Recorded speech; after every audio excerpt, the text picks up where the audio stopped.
This episode was stoked to announce some support from a new sponsor and also a chance to win some fresh mountain bike kit for this winter weather.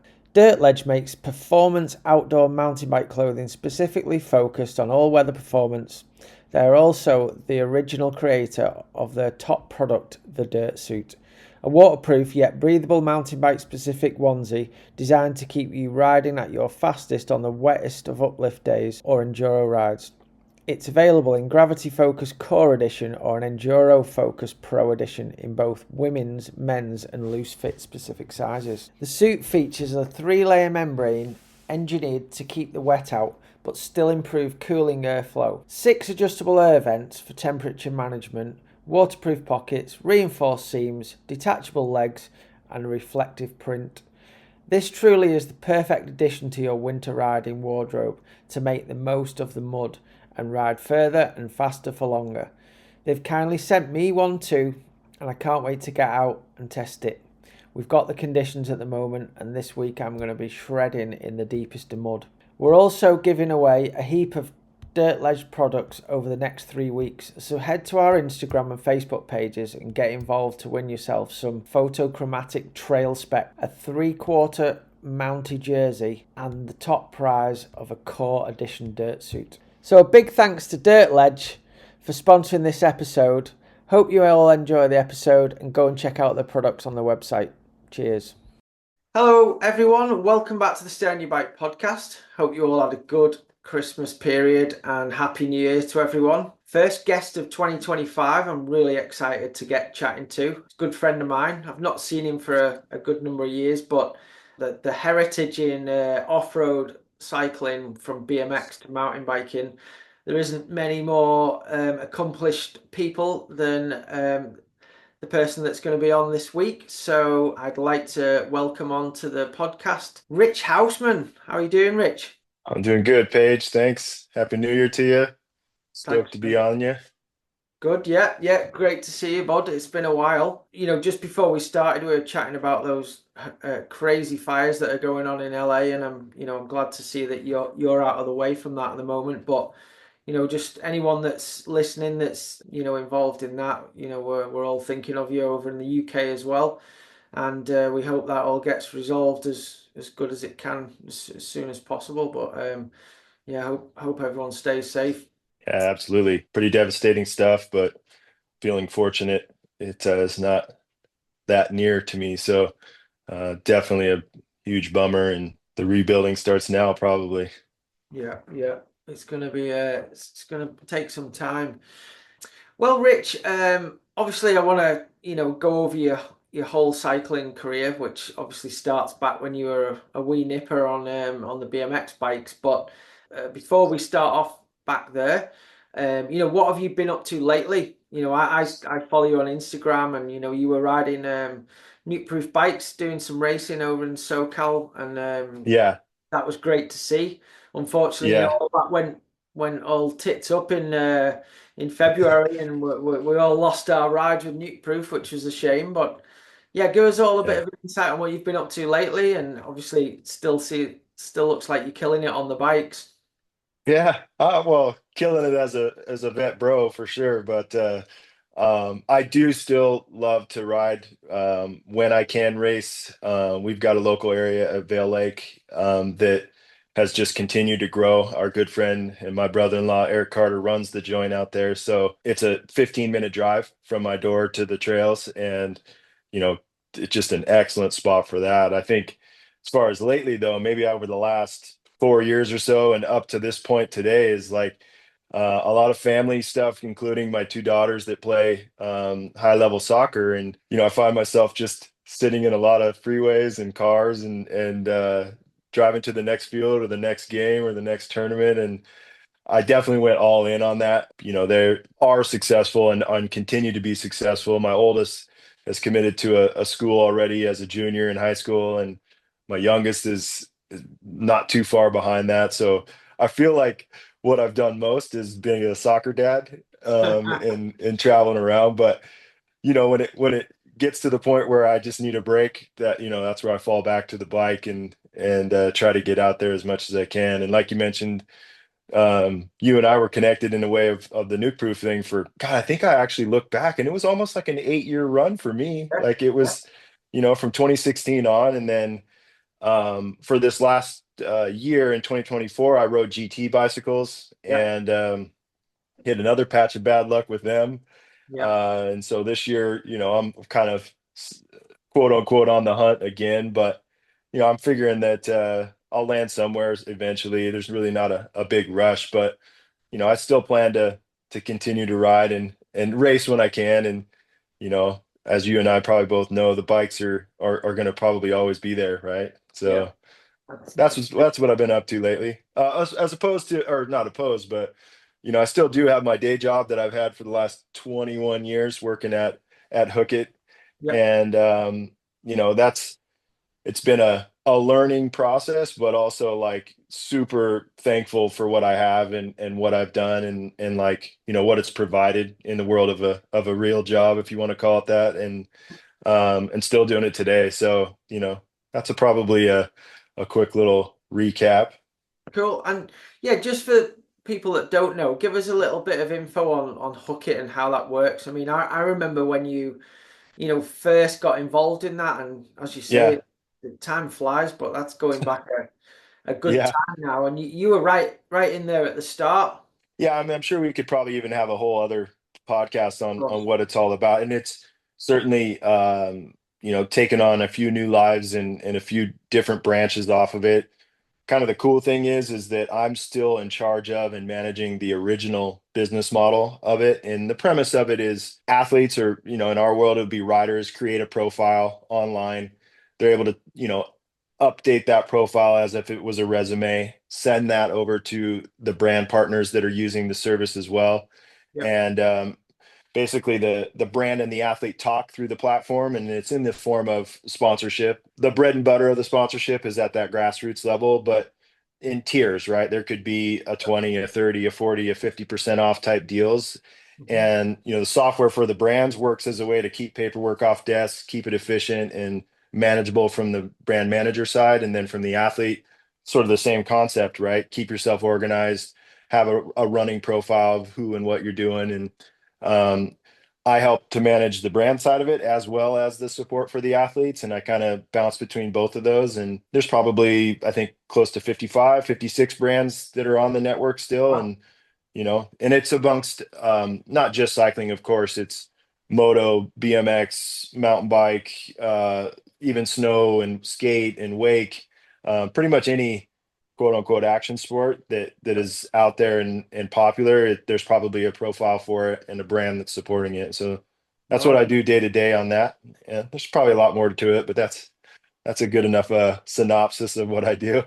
Yeah, no, it's really interesting, and especially at the moment, in mountain bike industry, I know the BMX and racing industry at least is pretty hard to make any money Yeah. and get deals at the moment. Is it kind of the same in California around all the different sports? Is there any sports that are doing better than others, or are they all quite similar at the moment? No, I would say, as a whole, there's the struggle is real, and then there's industries that are reeling after the pandemic. And I've seen a lot of opinions about why and I think it's widespread enough to everyone's feeling some of the pain points. I think the world of ambassadors and brands and support, and I know you talked about the money level deals. I mean, you and I probably are privy to understanding that thing. But the idea of wanting to be sponsored and wanting to represent brands is going to be around forever as long as there's brands in sports. So that part of it,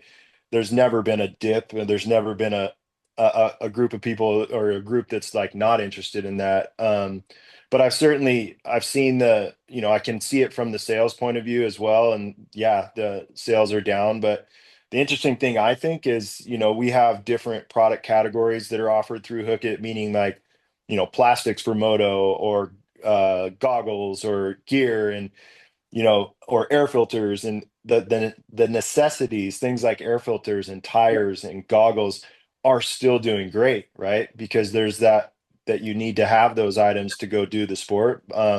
some of the more like aftermarket parts or things to make your bike look better and things like that, that's slowed down. So Yeah. um, I anticipate we might have seen the floor, and things are probably gonna round back, but I think everyone's kind of caution Yeah. on getting too excited too quick, kind of a thing. But you know, uh, I think Hook It surprisingly does a great job of like having a beat on the market because we can see those sales from the ambassador level, and it's those categories that you can kind of tell which are still thriving or not thriving but doing maybe the same or staying even, and then those others that are kind of looked at as like an extra are struggling a little bit. Yeah. And obviously things have changed so much over the last, decade or whatever, Rich, with social media and True. everything that's going on. Back in the day when we were racing, it was, sponsorship was more about, in what we were doing anyway, in racing, whether it was, BMX Hmm. days, then mountain biking. And then obviously, there used to be all your sort of coverage was in magazines and stuff. So, we had sponsors where there was, bonuses for magazine Yeah. cover and that kind of stuff. How has that changed over the last so many years? I mean, how do you kind of, if you're dealing with an athlete, how does an athlete determine how much they're worth now? Do you Hmm. think it's moving away from races unless you're a real, winner, a World Cup winner Yeah. or whatever. I've got a friend who lives in the village here who's, he's never been a huge champion in racing. He's a good rider, but he Hmm. kills it with his with YouTube, and he's not even doing the crazy stuff that some of the kids are doing on YouTube. He's just basically Hmm. going riding, and he's got a huge following because people want to see Yeah. where they want to go riding. Is that sort of the same over there as well?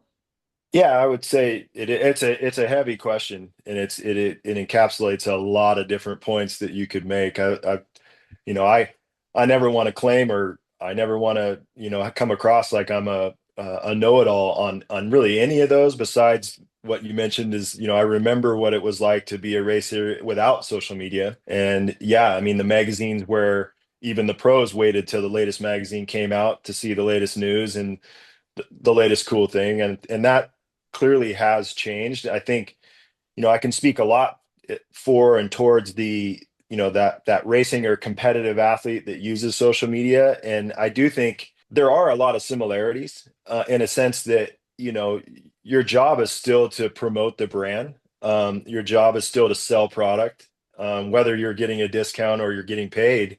That job really hadn't has never changed. It's the medium and the thing between that point of purchase is changed a lot, right? And so I was what came to mind when you were asking that is that one of the things that is different but also a little bit more tangible is social media and digital in general has the data behind it. Hmm. So when we were looking at magazines or a brand that sponsored us, uh, you know, put an ad out, you couldn't tell how many people stopped on the page. You Yeah, couldn't, I mean, you're not counting slobber on the page from your thumb, right? Or yeah. any of that. You couldn't tell. Certainly a sale or the sales, increasing from an ad were a good way to do it. But you ask a lot of those guys from the old days, it was brutal, right? You put in thousands and thousands of dollars into ads, and could you really track that back to that ad? It was probably no. Yeah. So what has changed is and I think it's continuing to shift is that whether you are an influencer or a racer, you have data behind your name or your entity, and let's just call it like it is. Those athletes that have more engagement or more followers in a sense that are engaged to your content, you sell more, Hmm. and a brand can see that immediately. And so I think that's part of what has kind of put a stamp on social media is it's here to stay. Obviously it's not going anywhere, um, but those that have followings that are paying attention to what you're doing, there's true value in that, and that is where maybe the separator between an influencer who has an amazing following that is not a racer, they're selling a lot of product. Mhm. And ask anyone, that's what keeps the lights on at the brand, right? Like that is the point. So um, that's again, that's a little bit of my opinion, but it's also being privy to the data that has been out there for a long time and continues to kind of bubble to the top. Um, I think back in the day, that influencer didn't have that medium to do it, so the racer always won, right? And nowadays, you know, you're getting riders that have raced or do race that also understand the content creation piece. And you're kind of talking about, double the value, right? So that's where I feel like, the world is today, and it's just going to continue to shift different platforms. But I think the mainstay is that there is data behind it now, and these brand managers or companies that are hiring these athletes to, you know, represent the brands, oftentimes they're making educated decisions, right, on who that athlete is, and the return is there. So, Yeah. um, yeah, that's my 2 cents on it. And when you're trying to measure, advertising and where sales are working, I mean, um, especially you ride moto as well, and Southern California is huge for moto, um, and then you've got with the mountain biking, who who would you say sells the most units of motorbikes and bicycles in, say, you've got um you've got your AMA Supercross riders, say on Kawasaki. You've Hmm. got El Hombre riding. He's a cool dude. Everyone, he's got a big Hmm. following. Everyone likes him. But then you've got Hmm. Axel Hodges doing all the stuff that he's doing, and then Yeah. you've got someone like Loic Bruni that's killing it on the results in the downhill World Cup and World Championships, and then you've got someone like Bernard Kerr that is getting good results, but also can win hardline events and has a massive flat out on YouTube. Who do Hmm. you think sells the most bikes in those kind of dudes? I mean, if you, Yeah. it would be good if everybody who goes and buys a bike in the shop, if every shop, asked the question, what influenced you into buying that bike? Right. They made Right. a record of it and it was all went onto a database. But I'm Yeah. sure that doesn't happen. No, you're absolutely right. And it's once again, it's a heavy question. A lot, and I'm not trying to be so technical and not answering it, but a lot of it depends on the plan prior, right? Things like, was there a code or a link or a way, a written down thing? This is who influenced me to buy the bike, right? Um, a lot of that piece of the world is still learning, because if you just throw Lloyd Bruni or El Hombre out there on online, and you just know that they are a Cowie or a Specialized sponsored rider, and no way to track it, we just don't know, right? You just kind of hope, and then if somewhere along the lines, if you know downhill bikes are moving in France, or and that kind of thing, like there are probably baseline things to figure that out. But I know that, for one, I don't know. And I'll, candidly about that.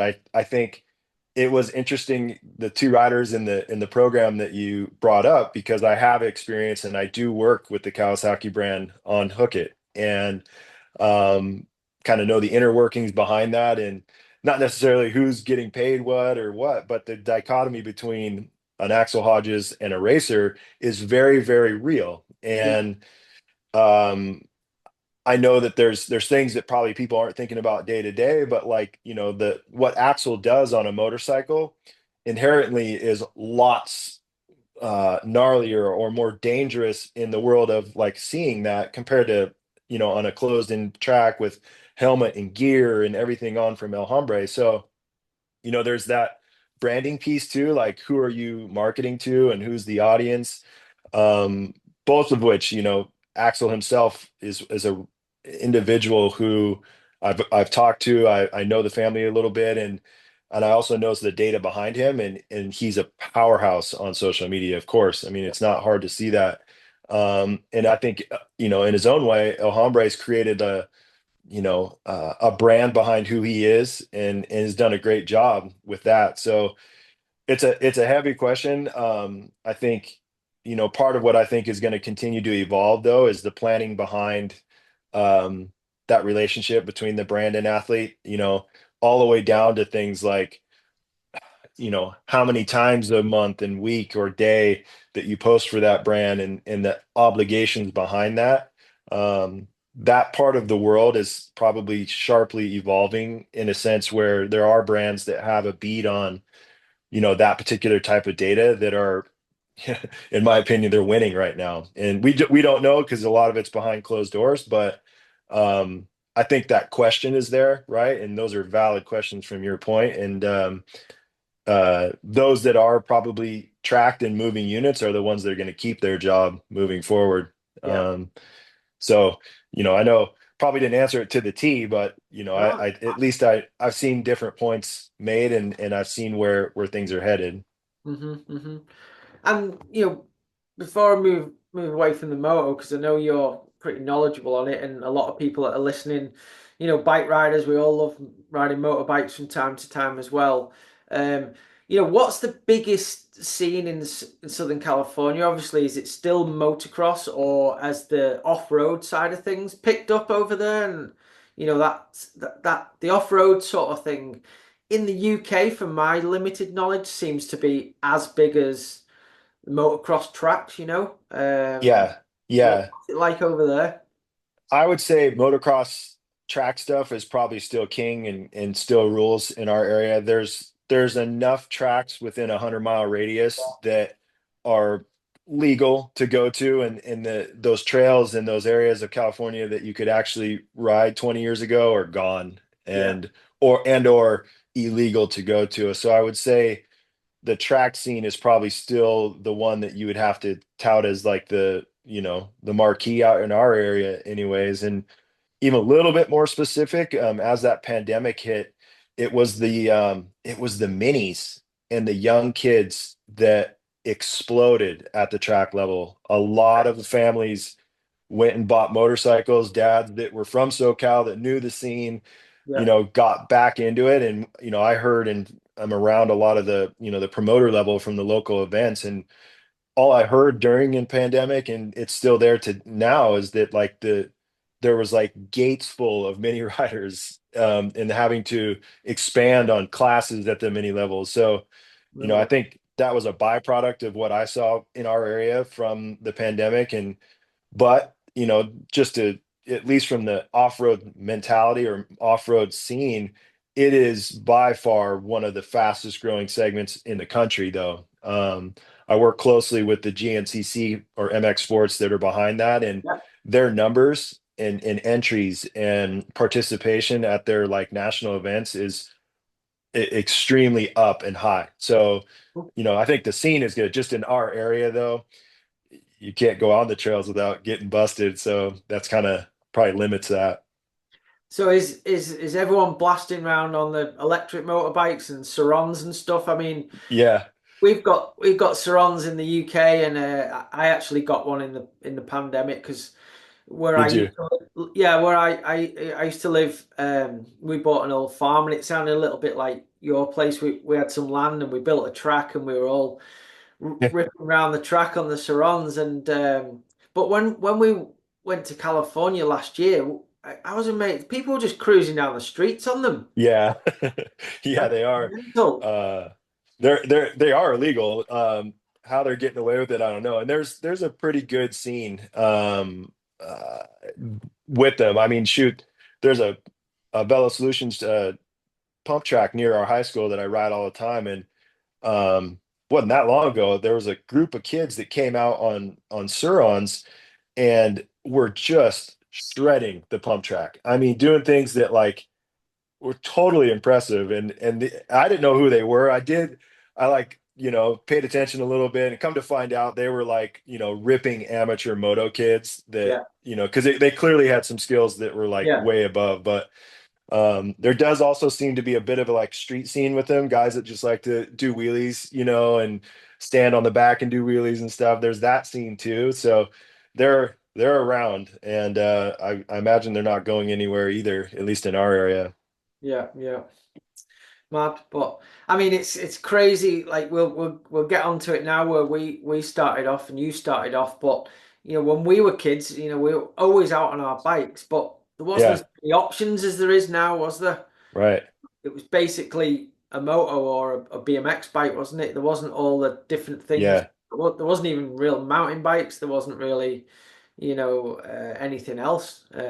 yeah, So cool, cool. Well, anyway, let's take it back to how, you got into bike riding and how that all started off. I mean, your amateur BMX career was insane. I mean, I'm running the BMX Plus t-shirt, and yeah. You are. I I see that.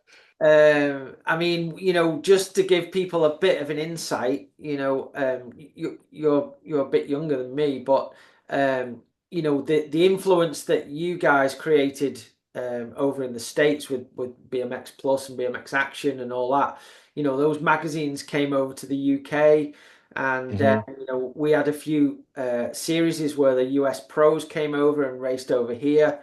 There was a series called the Kellogg's back in the mid 80s. Hmm. Hmm. Obviously, Mike Miranda was the first year he was on Talker, and then the second year he was on Hutch, which is a big part of your Yeah. career, which we'll talk about. But to you guys, I mean, I've listened to quite a lot of podcasts with Mike Miranda and your brother-in-law and stuff, and I don't quite understand. Did you guys realize how big and influential what you were doing was for the rest of the world? No, no, not at all. I don't think I even internalized or understood that until much, much later. Maybe even until I started like being in the mountain biking world. And as a remember again from my perspective, I was 6 years old, so I cared about gummy worms and Yeah, uh, things that just weren't really looking at the industry at the time. But um, as I got older and realized that even riding for Hutch bicycles, there's a following today around Hutch bicycles that yeah, people go yeah, mad for, and that's probably where things sunk in a little bit. It was, you know, through Hook It and through the work I did there, there's clearly a BMX racing scene involved. And so kind of later on and, well after I'd quit racing BMX, I had jumped back and started like paying attention to the BMX side. And that's kind of where I realized that people were still talking about Hutch and Free yeah. Agent and some of these brands that I race for. But at the time, absolutely no way would I have thought Really? that there was that kind of influence. I will say, at least from my perspective, one of the things that sunk in early in my like, as a 6, 7, 8-year-old kid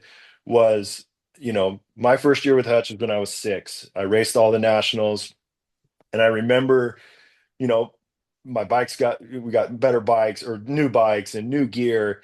And I would go like to the first national the next year, and I would like go up for practice, and I would look around and there was like Hutch stuff everywhere. Yeah, But the kids, had the co-factory jerseys on without the stars, and they yeah, had my bike in my gear and my parts. And I remember thinking like, why they got my, and then kind of putting it all together that they're buying it, because I was beating them every weekend. Like yeah, that's kind of what it came down to. So that fundamental stuck, and it was around for my career.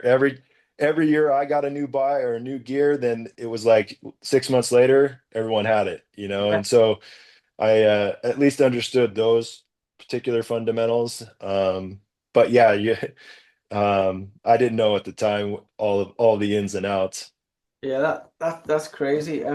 I mean, we'll talk about Hutch a bit more, but when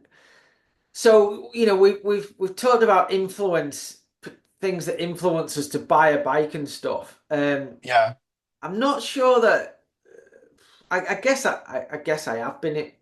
Everybody's influenced by certain people, and we all have our Hmm. kind of like little heroes and stuff as we're growing up and going through stuff. But I kind of always liked. I think I always, I raced BMX as a kid. I not as early as you. I think I was about 10 when I started, and I raced through till I was 17. But I was never sponsored or a factory rider or anything. So my dad always bought my bike and stuff. Um, Yeah. but thinking back, I don't really think that I chose a bike because of a certain rider. I chose a Hmm. bike because I thought it was cool, and it looked Yeah. cool. And Hutch definitely. As soon as I saw people with Hutch stuff, I had to have a Hutch bike, and like you said, the gear looks so cool.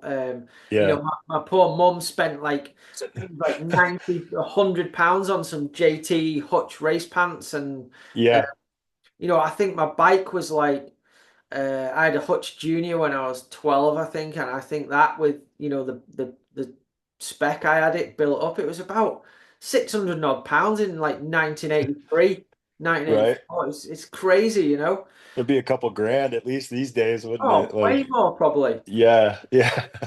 That's crazy. But yeah, it's cool. To me, and I think even it's probably changed a bit now, but even throughout the whole of the BMX racing in the 80s and the early 90s until I kind of didn't sort of follow it too much. But then even Hmm. moving into mountain biking in the 90s, all the coolest brands came from the US, didn't they? Like Yeah. California and stuff. And I guess that's because you guys have the best climate for doing all those Yeah. sports. Yeah. Yeah, I Uh, don't know what that connection is. I mean, as a kid, I grew up in Washington, up in the Northwest. So, I didn't move to the SoCal region until I was out of high school, like 18 years old, to really chase the mountain biking scene. So, I think even I can remember though, like when I was racing BMX in those younger years, California was the place even then. The tracks were the thing, and the races were always huge in Cali. So I think it's probably just always had that influence in some way or another. I think mountain biking for sure. I moved down here because of the climate and the ability to train, and I know we mixed it up in SoCal even back in our day. Like yeah, you UK boys would come over and get the sun for a couple months every year. So, yeah, but yeah, yeah, it's it brilliant. has its place. Yeah. Yeah, it does. All right. Well, how did you first come about BMX, and where was your first kind of race you went to, and tell us a bit about how it progressed into you becoming a Hutch factory rider.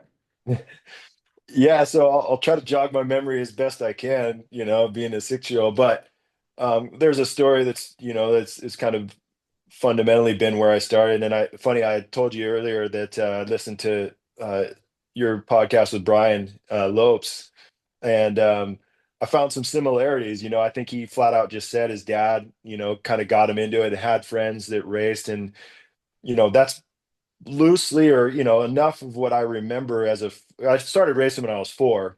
um Wow. I know that my dad came from two wheels. He had an off-road moto background. He owned a moto shop. It was called the Berm, and Brilliant. sold Huskies and Makos out of it. And so he rode like moto was a thing for them up in the Northwest. And then the way I understand the story, and it's probably made a few little lefts and rights, but like my dad would and I were at a like just a little convenience store, a little corner store, and getting something to drink or whatever. And in walked guys in like leathers and jerseys.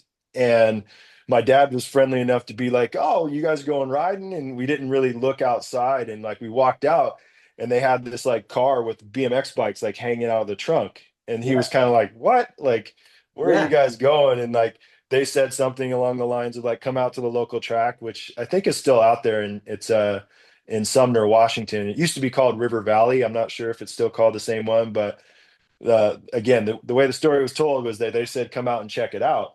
And so we drove out to the track and watched from the sidelines and was just like, this is awesome, and he kind of was like, do you want to do this? And went to like the local store, like a JC Penney out here. It's kind of like a Kmart, or, not a, and bought a huge, or huge, I say, but like a big old, 20-inch bike with big Yeah. tires. I always remember it because it was called the Eagle, and The it was blue Eagle. with gold rims. I have a picture of myself on it. I'd have to pull up, but Brilliant. bought the bike and went out to the local track and started racing. And I think obviously I wouldn't remember from that time until things started really kicking in, but clearly I had success early and loved it. And we ended up buying a race bike. I think my dad told me that he traded a couple of his old motos to buy me a Kuahara race bike, Kuhara. that we bought off a kid, and got on that, went fast again. And I do know a story that, at least as far as to head up to when I, started getting to the national level, was my dad sold some stuff to go to a national, and I don't remember what national it was, and to send me, right, and to go out. And we went to the national, and I like won my first couple motos in the 6X class, and Richie Hutchins from Hutch was there, Wow. and literally like walked up to my dad and was like, "Who are you? What's going on? We're thinking about having a mini kid on the team. Would you guys be interested?" And it was like, "Yeah," And then at that point, I was 6, and And literally, I don't know how it worked out. I don't know if you would call it I signed with Hutch, but it was like I was on the factory team. And then from literally that day, probably weeks later, a brand new Hutch showed up at my house. The gear was there, and then like, you're going to nationals, and my parents didn't have the money to go. So at 6 years old, I was flying by myself to nationals, meeting the team manager at the airport. that's Um, insane. and from So who was kind of looking like who? What year was that, Rich? Can you It would have remember? been 84. Okay, so 84's. Yeah, Yeah, that must have been pretty early on with Hutch bikes, wasn't it? pretty early. I mean, I know there were several years before that where they had a team, because like there's guys like Toby Henderson who were on Hutch Yeah. that I was never teammates with. He must have like just had gotten off. I think it hadn't hit its peak yet though. And, again, from what I gather, as far as stories go, they obviously didn't have a like super mini kid either. At 6 years old, I do know that they didn't even make a mini that was fitting me, so they literally had to make a chromoly bike for me that I still have. That was not a loop tail hutch. It's a triangular back end, Wow. and so they had to make me bikes quickly to get something that fit. But I know 84 was the year that I started, and I did go to the Grands in Tulsa, and won everything there, tripled out of that, and that kind of like jump started, like, at least made their decision look right, kind of a thing. Yeah, And that's and so then cool. was on there for a couple more years.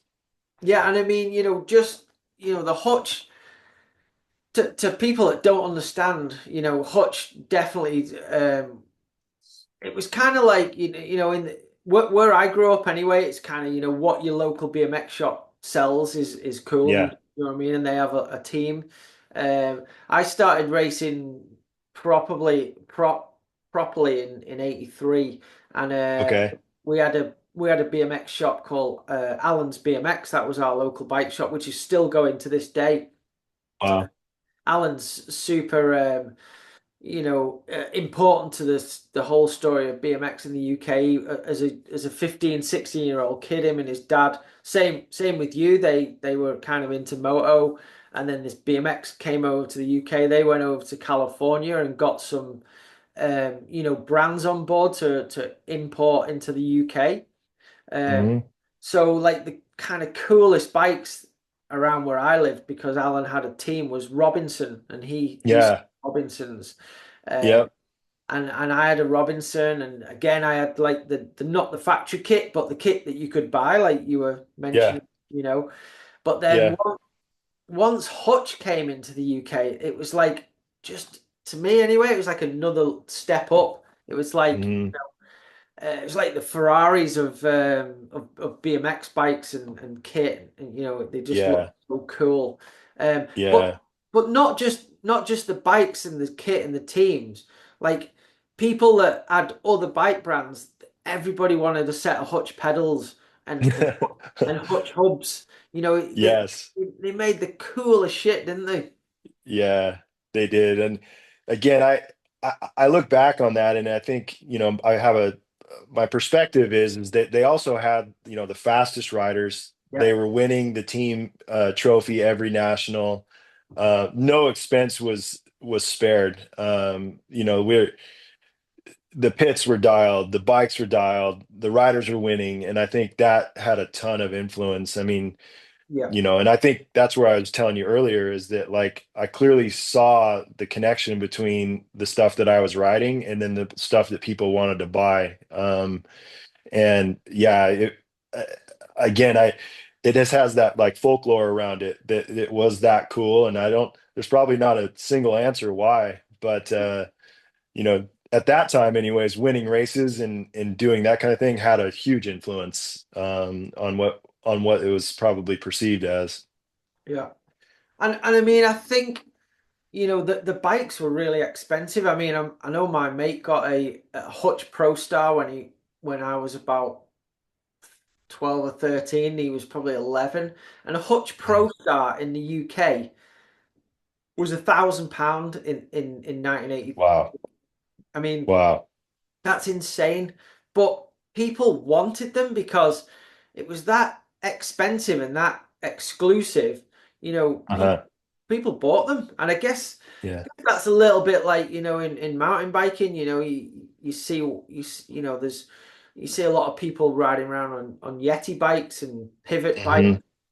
Hmm. They're like 4 or 5 grand just for the frame, but it's Yeah. if you can afford it, you feel like you're buying you know Yeah. the best equipment there is because of the teams and the riders Right. on those brands.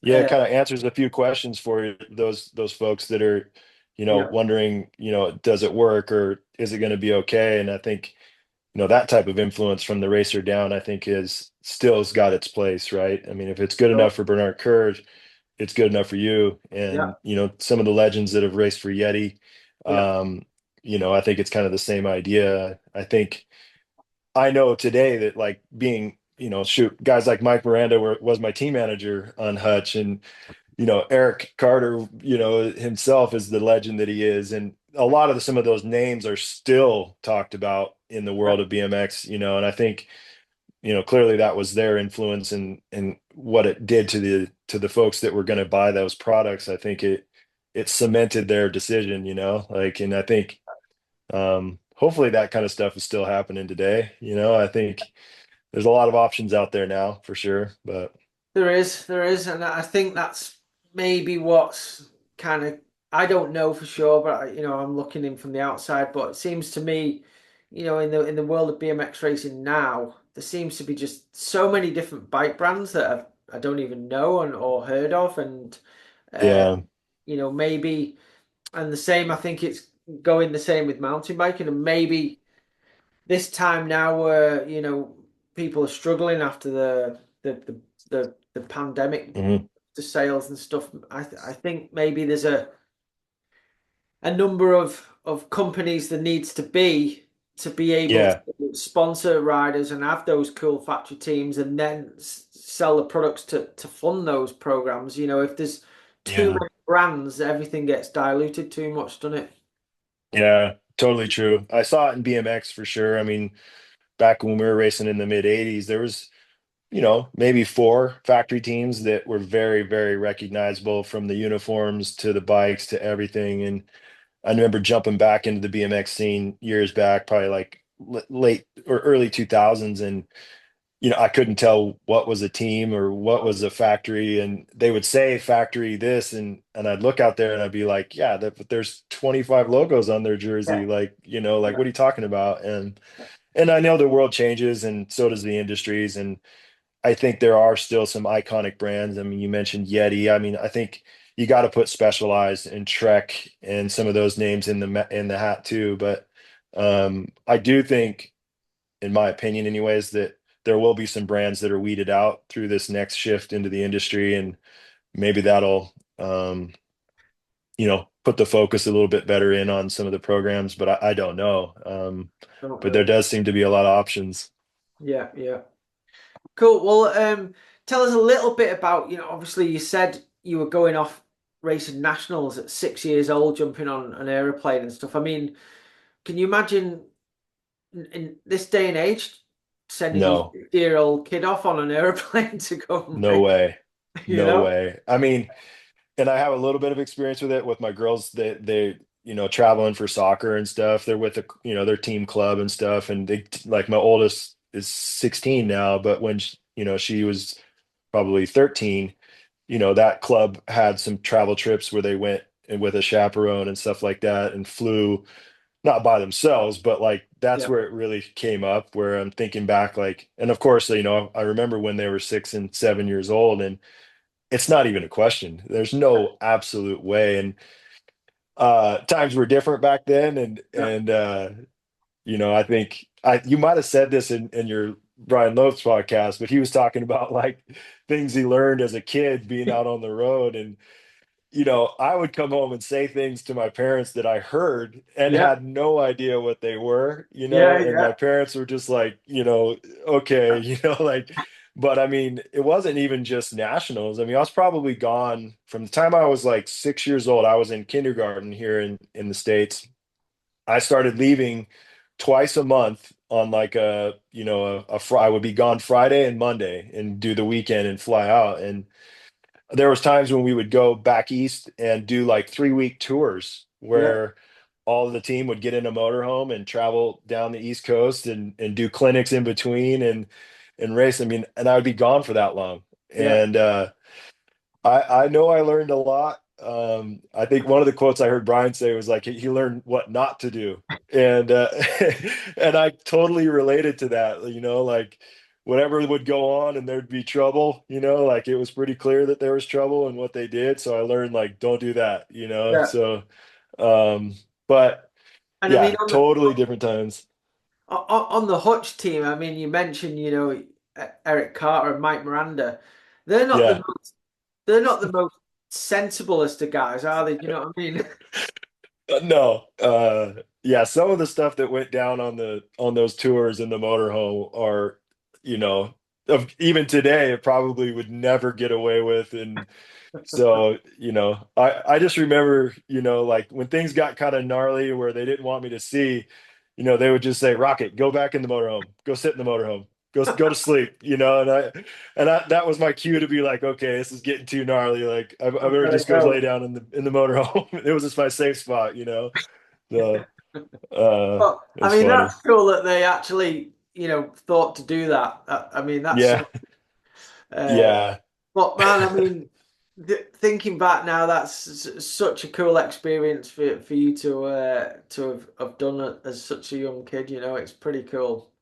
Yeah. There was some growing up that happened that, I can remember things that, I'd come back to kindergarten at school, and the toys and stuff that kids were playing with, it was kind of, I was living two different lives, Yeah, like totally. But, I have some of those guys to thank that did take care of me. I mean, I'm still, I wouldn't say I'm still talking to, but I know, the son of Mr. Hutchins is a guy by the name of Rich Hutchins. And, he's still like racing moto and is around and kind of but like, without him, my parents literally handed me off to this guy, and sent me away. And it was like full on father figure, older brother scenario. And then with Eric, he was definitely one of those guys that, instead of bullying me or, pestering me with things, he was like nice enough to, like, keep me under his wing and keep me out of trouble and things yeah, like that. So I had a lot of older brothers, it felt like, through the yeah. years. And learned a few things that I probably shouldn't have at 6 and 7 years old, but made me a little more street smart today, right? Yeah, So definitely, definitely. And so, how long did you ride for Hutch for, Rich? And obviously, I've got to mention, you've told me before, Hutch bikes is to this day are super iconic. With the resurgence of the old school BMX stuff. If you've got a Hutch bike, you've got a few quid's worth. And I remember Mm. you telling me, I think after you won a world championship, was it? Hutch um, fully gold plated a Hutch mini bike for you, didn't they? You did, yeah. And I was lucky enough to be smart enough I kept all of the parts. So I still have, my sew ups that are the whole rim, the spokes, the nipples, the hubs are all gold. Um, Cranks and brakes, a Hutch stem, mini stem. So yeah, that bike, the only quick story on that was that everyone knows of Woody Itzon's gold Trickstar that is as famous as it gets, probably one of the most famous bikes I think out there. Well, Woody and I were on the same team at the same time. So he was one of the freestyle guys. I was on the race team, and they did Woody's bike and dipped it all in gold, but they had leftover gold. And so they decided to do my bike they didn't do my frame. So I never had a gold frame. It was just every component, every part on it was dipped in gold. And the idea was is I was going to race it. Um, and I remember going to the very first national. It was hung up onto the 10 by 10, and it was like this little masterpiece of a bike. But I just kept saying, like, give it to me. I want to ride it. Like, Yeah. let me ride it. And I remember vividly Richie taking it off the 10 by 10, giving it was a complete replica of my other race bike. And I went up in my first gate of practice, and I'd been watching practice, and the first jump was this huge step up that was long, but I thought I could do it. And instead of like testing it, I was thinking I had it. So I got in the gate, took off, tried it, and just cased the crap out of it.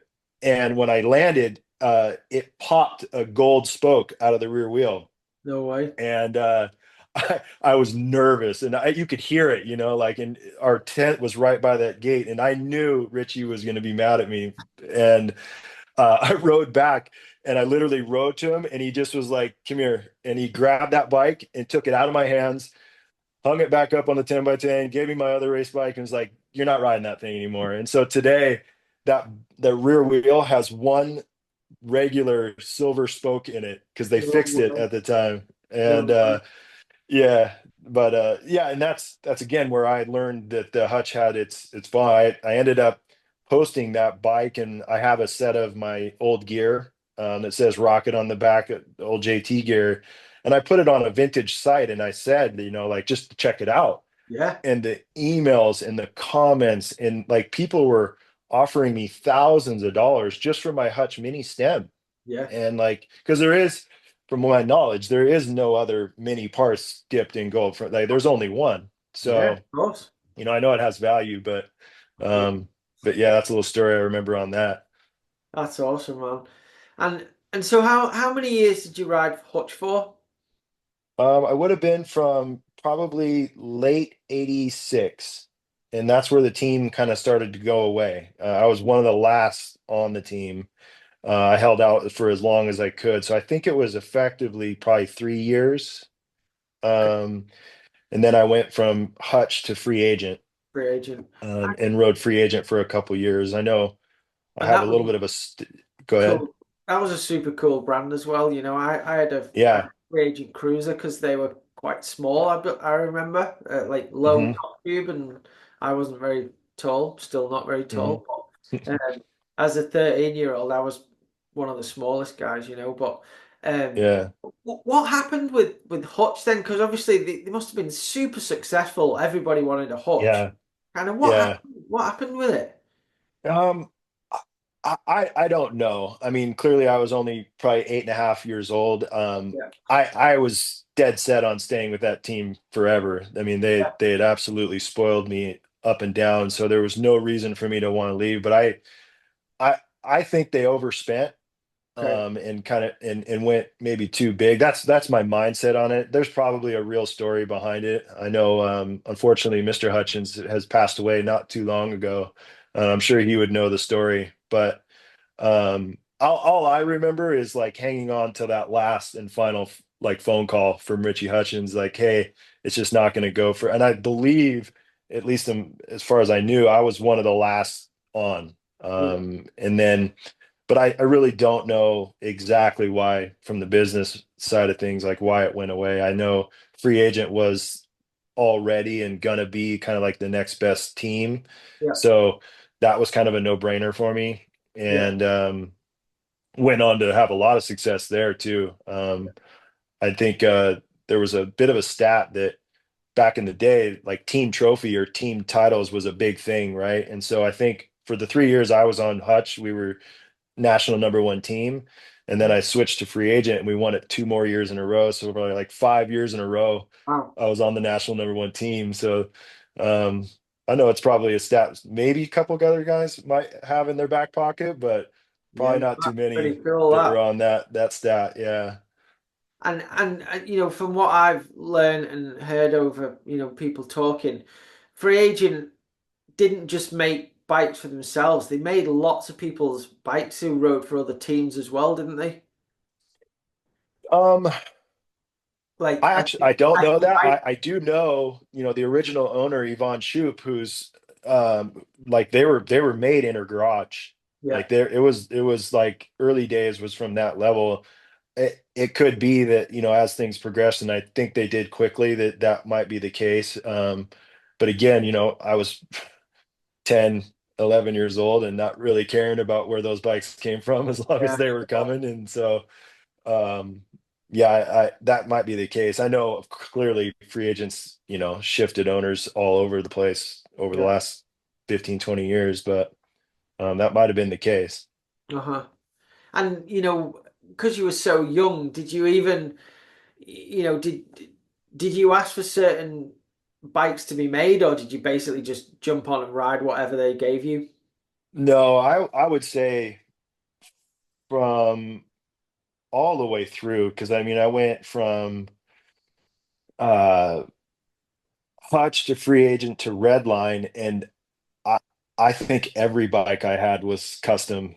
Because there was always like in between, like you said, when you were 13, I'm probably guessing I was a little taller than you at Yeah. 13, but like I was pretty skinny, so like, the bigger tires and stuff weren't probably perfect. So I always remember tweaking little things, and I'm fairly confident that most everything I rode was not stock. Okay. For sure. And especially on Redline, I know they made us some custom stuff for sure. Yeah. Um, and I won't say that I knew what exactly technical wise then. It was just probably advances to just keep the factory guys fast, like little, just like any other thing. But it always felt custom. That's for sure. Yeah.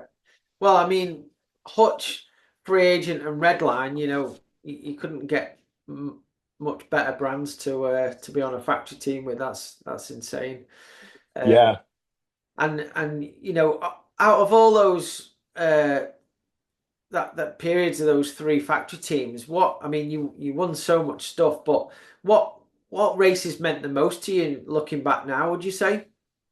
Yeah, that's a good question. I know I was once again, one thing that you were talking with Brian about that the three of us would have in common is the Worlds in Whistler. Um, so that was my second year on Hutch, and I did win that race, and that I still have that trophy you guys were talking about. In fact, that trophy is sitting on my dresser at my house right now. I just it's a cool trophy. It's Yeah. like an Eskimo or something, like stabbing a bear, and Yeah.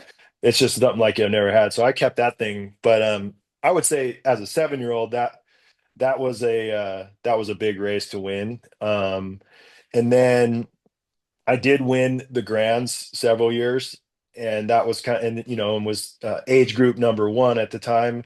A few of those years, I don't know if you did you ever go to the Grands? I've never been to the Grands. No. Okay.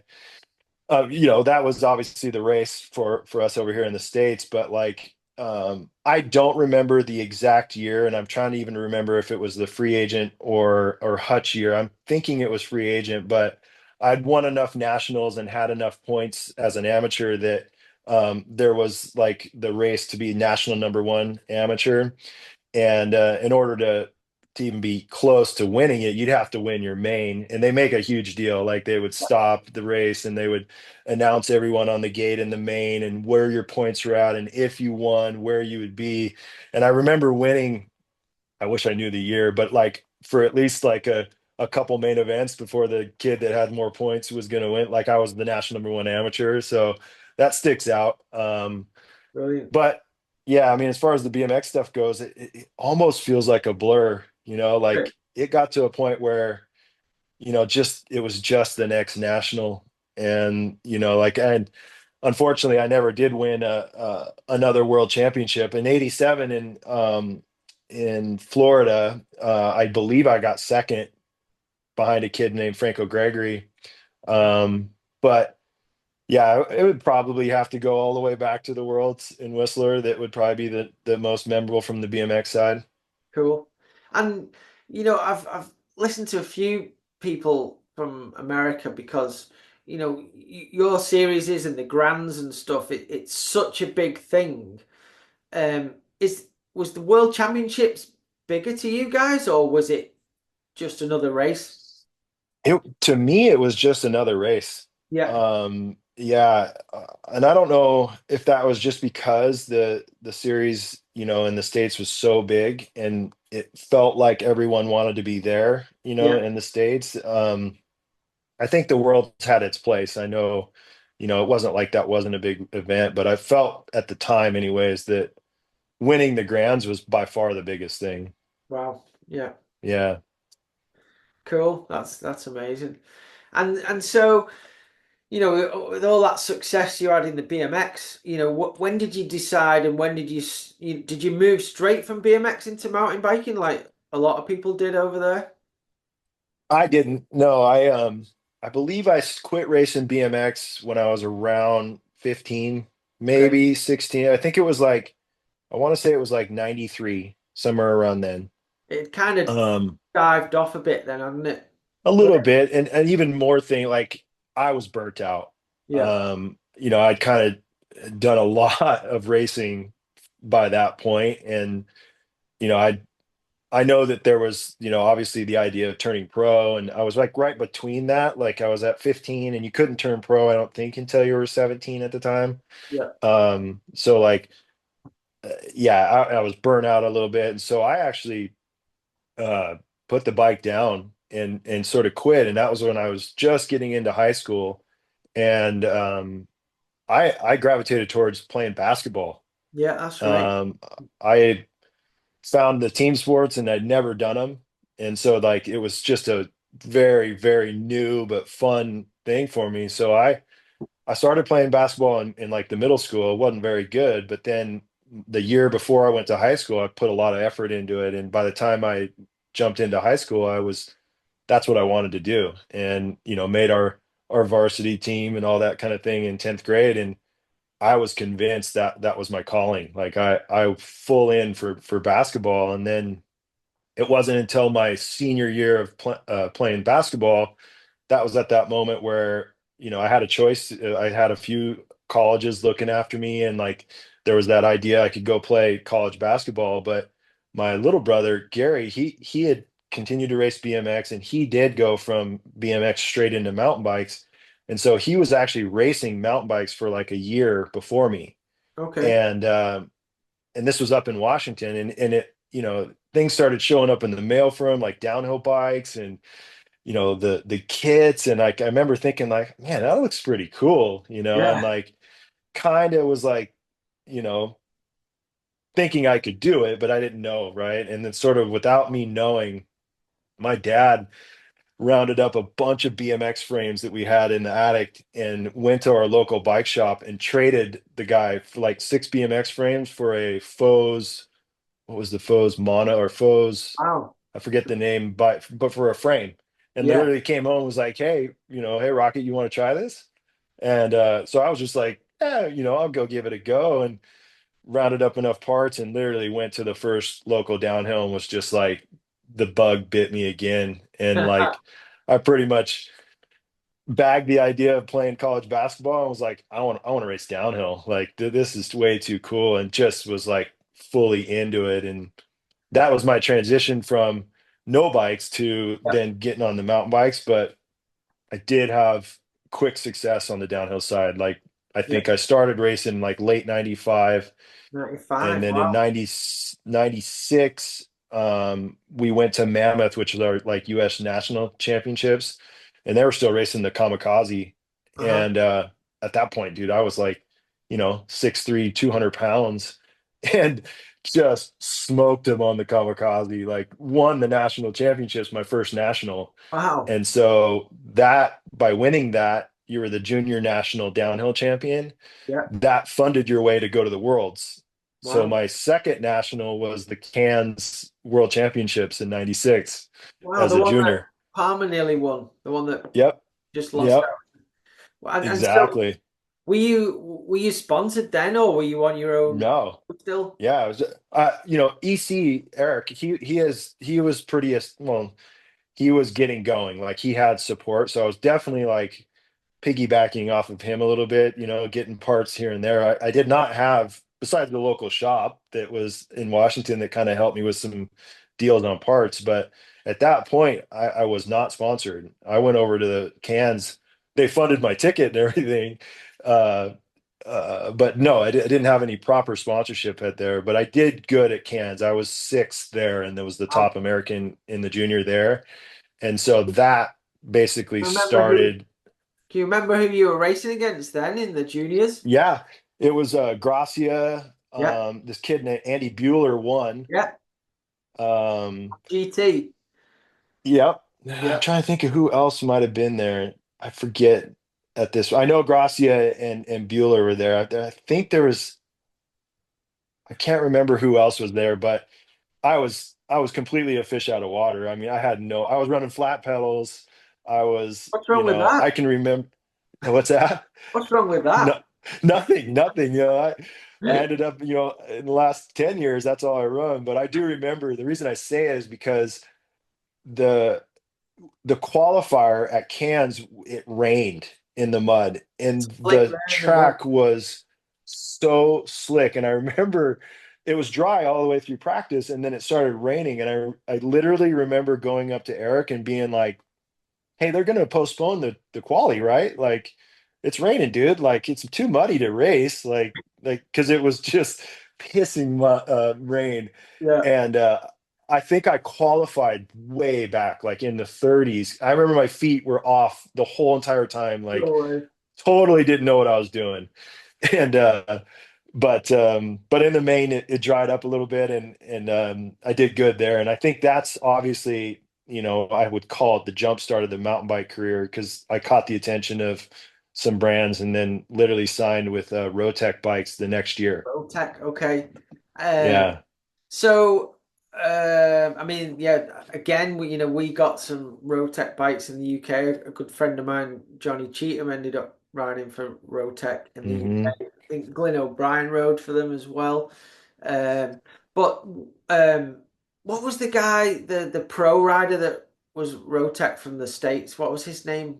His name's Well, the team was Eric yeah, Carter, myself, Tara Yanis, and Jeff Schofield, Jeff Schofield. who Yeah, who was his own BMX superstar, right? Like yeah. he's a legend. Yeah, so that's a pretty BMX influenced mountain bike team then.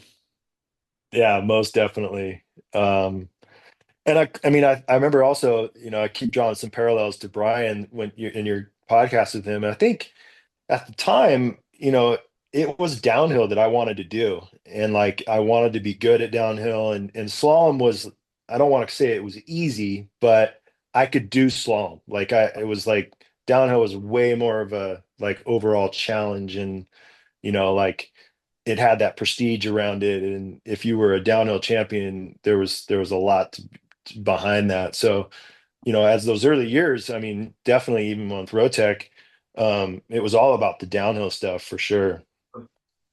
And and with the Rotec program, was that like, that was the factory team? What was the support there? I mean, were you guys getting paid to go to all the races and stuff? How did it all work? Yeah. Yeah, it was. I remember it was my deal was $1,000 a month, Cool. and it was full support, full factory deal. The bikes were brand new and like being developed in the moment. Um, and you know, Eric was probably more spearheading the team management side of things, like his name and kind of he had just won, I forget it was either the downhill and slalom title at that in 98, but or in Yeah. 96, but either way, he was the man. So a lot of the parts and things that we were, going through were brokered by himself, but the support was awesome. Doug Dalton was our mechanic. Oh, wow, yeah. Um, and he probably has his own stories about some of the ways that he had to tinker with bikes to get him rolling down the hills because they were full prototypes. Bit And different nowadays, isn't um, it? oh man, unfortunately, I broke like four of them during the year, and wasn't a very good year on the downhill side because we just could. I personally, they wouldn't stay together, and Right. so the slalom bikes though were trick. They were like custom made hardtails and with these trick triple clamp White Brothers forks on them, Remember them? and they ripped. I won a World Cup duel that year in '97 in Virginia on one, and Wow. so there was like a glimmer of success on that year, but it was only one year for myself on the Rotec side. And then where did you go from Rotec? I went from Rotec, and then I had like a brief like co-factory or support deal with GT, Mm-hmm. which was just sort of pieced together. And then I ended That up was breaking my 97, ankle. It would have been 98. 98. So is that when like Mike King was still riding for them? Yes, and even I believe Eric had also shifted over to him as well because he'd only rode one year with Rotec Yes. as well. Yeah, that's right. Yeah. Um, Just and I, just and Steve Pete would have gone on to yep, GP in 98. Yeah. yep, yep. And so I kind of was like trying to follow in the footsteps a little bit, and I ended up breaking my ankle in Deer Valley that year, and so that year was kind of cut short in '98, and then in '99 I signed with Tomac. Mm. So I mean, I'm trying to think. So trying to think when I started racing mountain bikes in 97. I did Hmm. did a season in the UK in 97, and then you move into the elite category, and then you were able to then go and do a World Cup. Um, Yeah. so I first raced in 98. I think I did um, maybe only maybe three World Cups that year in 98. Okay.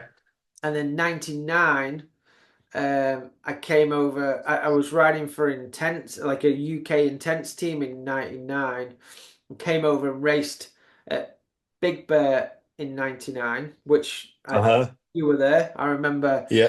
actually, Yeah. I remember I was kind of all new to it, and it was all you guys that were there that I used to like see in the magazines, and I was like, holy shit, I can't believe I'm here racing against all these dudes. Um, Yeah. and a funny story is I remember I knew Steve Pete then. And Uh-huh. I don't know if you remember in the downhill, there was a big step down at the top over like a road. Um, Yes. uh, Yes. and you came into it fast into like a left-hand corner. I don't know, I can remember all this stuff. And it was like a flat, sandy corner. Then you had to pedal like mad and try and hook this road gap. And Yep.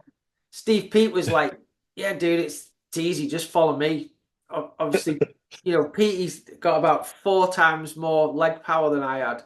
So I remember following him to this corner, sprinting my ass off out of this corner, and he's just like pulled away from me like this. And I thought, "Fuck it, I'll just go for it anyway." Pulled off. Bearing in mind, the Intense Factory team had let me pit with them, and they had this big camper van, and I was like, so nervous. I snapped both my cranks just flew off my bike, and my sponsorship was for cranks. I think we were on Race Face, and Uh-huh. I rode down to the bottom with one of my crank arms in my pocket or whatever.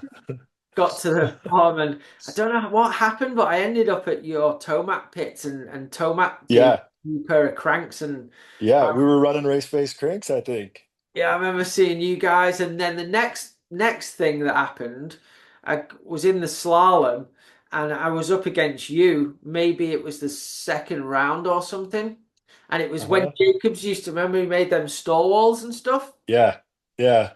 I can't remember what happened, but I remember getting like an amazing start. I was trying to like impress the intense dudes, and I was winning the race with me and you. And then we got to the store wall, and I think there was a store wall, and then just a pedal to the finish line. And I was thinking, Uh-huh. this is amazing. The next minute, you just shot past me about 500 mile an hour, and I was like, oh, fuck. Back to the pits. I remember Jeff Stever going, "Oh, it's all right, dude, don't worry about it." And I was thinking, "Oh shit, Yeah. I'm never gonna get any support off these guys ever again." But That's funny. it was amazing times. But what I wanted to say about that, I mean, obviously the Rotec team was cool, but you know, at the time when Tomac started his team and the bikes and the kit, kind of Yeah. kind of like Hutch, wasn't it? Like how I, cool. I couldn't agree more. Yeah. I Uh, mean, it, it was by far my most formidable years and like where I learned the most in not just being under his wing and learning from him, but just the products and the testing and like the mechanical things about bikes is where I picked up a lot of knowledge. And Tomac did it right. I mean, the way he, had his kits dialed and the way he handled his sponsors, like I think it was just done perfectly, or as good as you can do it. And so I think when we showed up to the pits, like it was factory. It oh was as yeah, factory as it got. And so those were some good years. I think I don't remember exactly how it all started with, signing with Tomac, but I remember that race I won in '97 in Virginia in the yeah, duel. It was a slalom, by the way. It wasn't a duel. yeah, It was actually a slalom. I went against Tomac in the round of eight, and there's a story between me and Doug Dalton. There was a particular line at the top that nobody was taking. And Doug actually called it out and said, "Hey, I think you should go high here and basically get more momentum." And I used the line and I beat Tomac in that round of eight. And it was a huge deal to me. I was yeah, like, but I remember somewhere along the line, Johnny said, like, I knew you had potential when you beat me in '97. And kind of definitely it was him taking me under his wing, and like there was a clear like 3-4 year plan that he had to develop. And like again, I can't say enough good things about that period of my mountain bike career. There's things that I'm still using today that was just part of his teachings and learning and just kind of how he went about life, man. Like there's so many good things that happened to me during those 3-4 years. cool. And what was just some of the things that he did because I didn't know Johnny a lot, but I used to talk to him, and he was always super willing to talk to you and polite and Hmm. not Hmm. big-headed at all. Um, but he always seemed super calm and calculated, and you know Yeah. really thought about things. Like I remember one time I ended up getting sponsored off Manitou, and Manitou was huge. And I remember going to the Manitou thing one time. I remember Dave Merton worked for them, Yep. um, Yep. and I was friends with Dave, and I think maybe Joel Smith was there as well. And Yeah. I um, think Tommy Rogers was there too, if I that's remember right, yeah. correctly. Yeah. Anyway, I remember going in one day. I never used to mess with stuff really, but I think maybe my forks needed a service or something. So I went in, and they were like, what settings and stuff have you got? And they opened the book up, to look for my name, and there was literally nothing in there. I was like, Yeah. I haven't got a clue what names I have, you know. Yeah.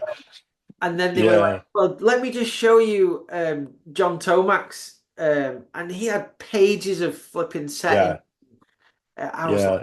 wow, that's That's a pretty. heck of a story. Yeah. I mean, I think I probably couldn't tell you in one podcast everything I learned or why, but like I think the cool thing about I thought about Johnny was in public he was so calculated and so, you know, dialed was the Yeah, word I would maybe use, but behind closed doors, he's funny and he yeah, has way more like uh personality or okay, whatever it takes. Like there's a side of Johnny that no one gets to see, okay, and that was like just hanging with him at his house and his ranch at Cortez and traveling with him and kind of seeing that side. That part of it was where he became more human to me, as a mentor. But as far as the things that you learn, I think it's just the structure. yeah, And he had already done it, and he had already been and had a ton of success. But how you went about teaching it was things like, being able to tell me what his heart rate was in 94 at a World Cup, and like how he felt, what he ate, what settings was on his bike, like all of that was written down. And so, going into your story about the Manitou thing, I think that was, you know, part of what I learned too was we were dialed. Everything we wanted was there. Suspension and parts and everything was the best of the best. But I would, early days have my bike and like have the brand new Manitou on there, and I would tell him, "Hey, I want to change this," and he would say, "Why?"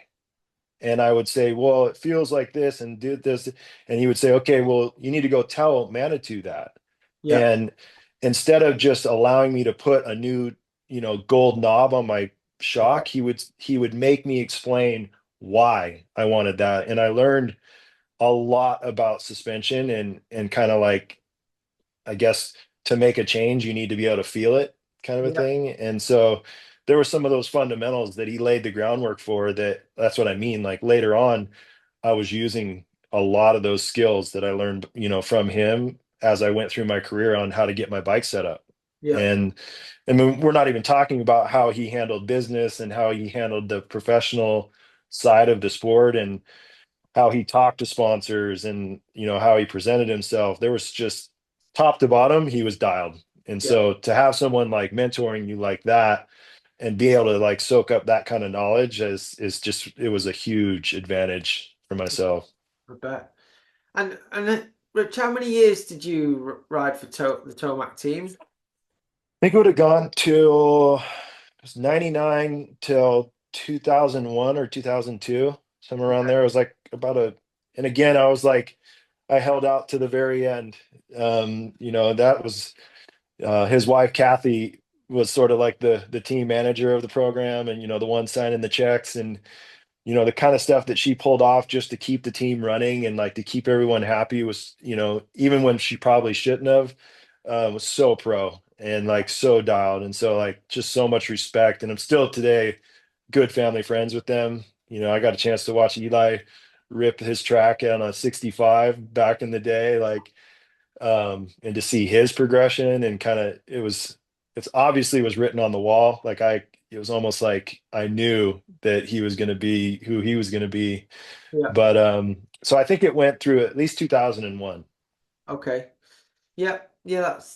That sounds about right. I remember a couple of funny stories. We got to hang out, uh, a fair bit in those late '90s when like I said, I used to come over to California, and I remember I remember coming out to you and you to your parents' house, and Yeah. well, that was a bit later on, but I remember you guys used to have like these crazy figure-of-8 little sprint training tracks that you used to do and stuff. Yeah. Yeah.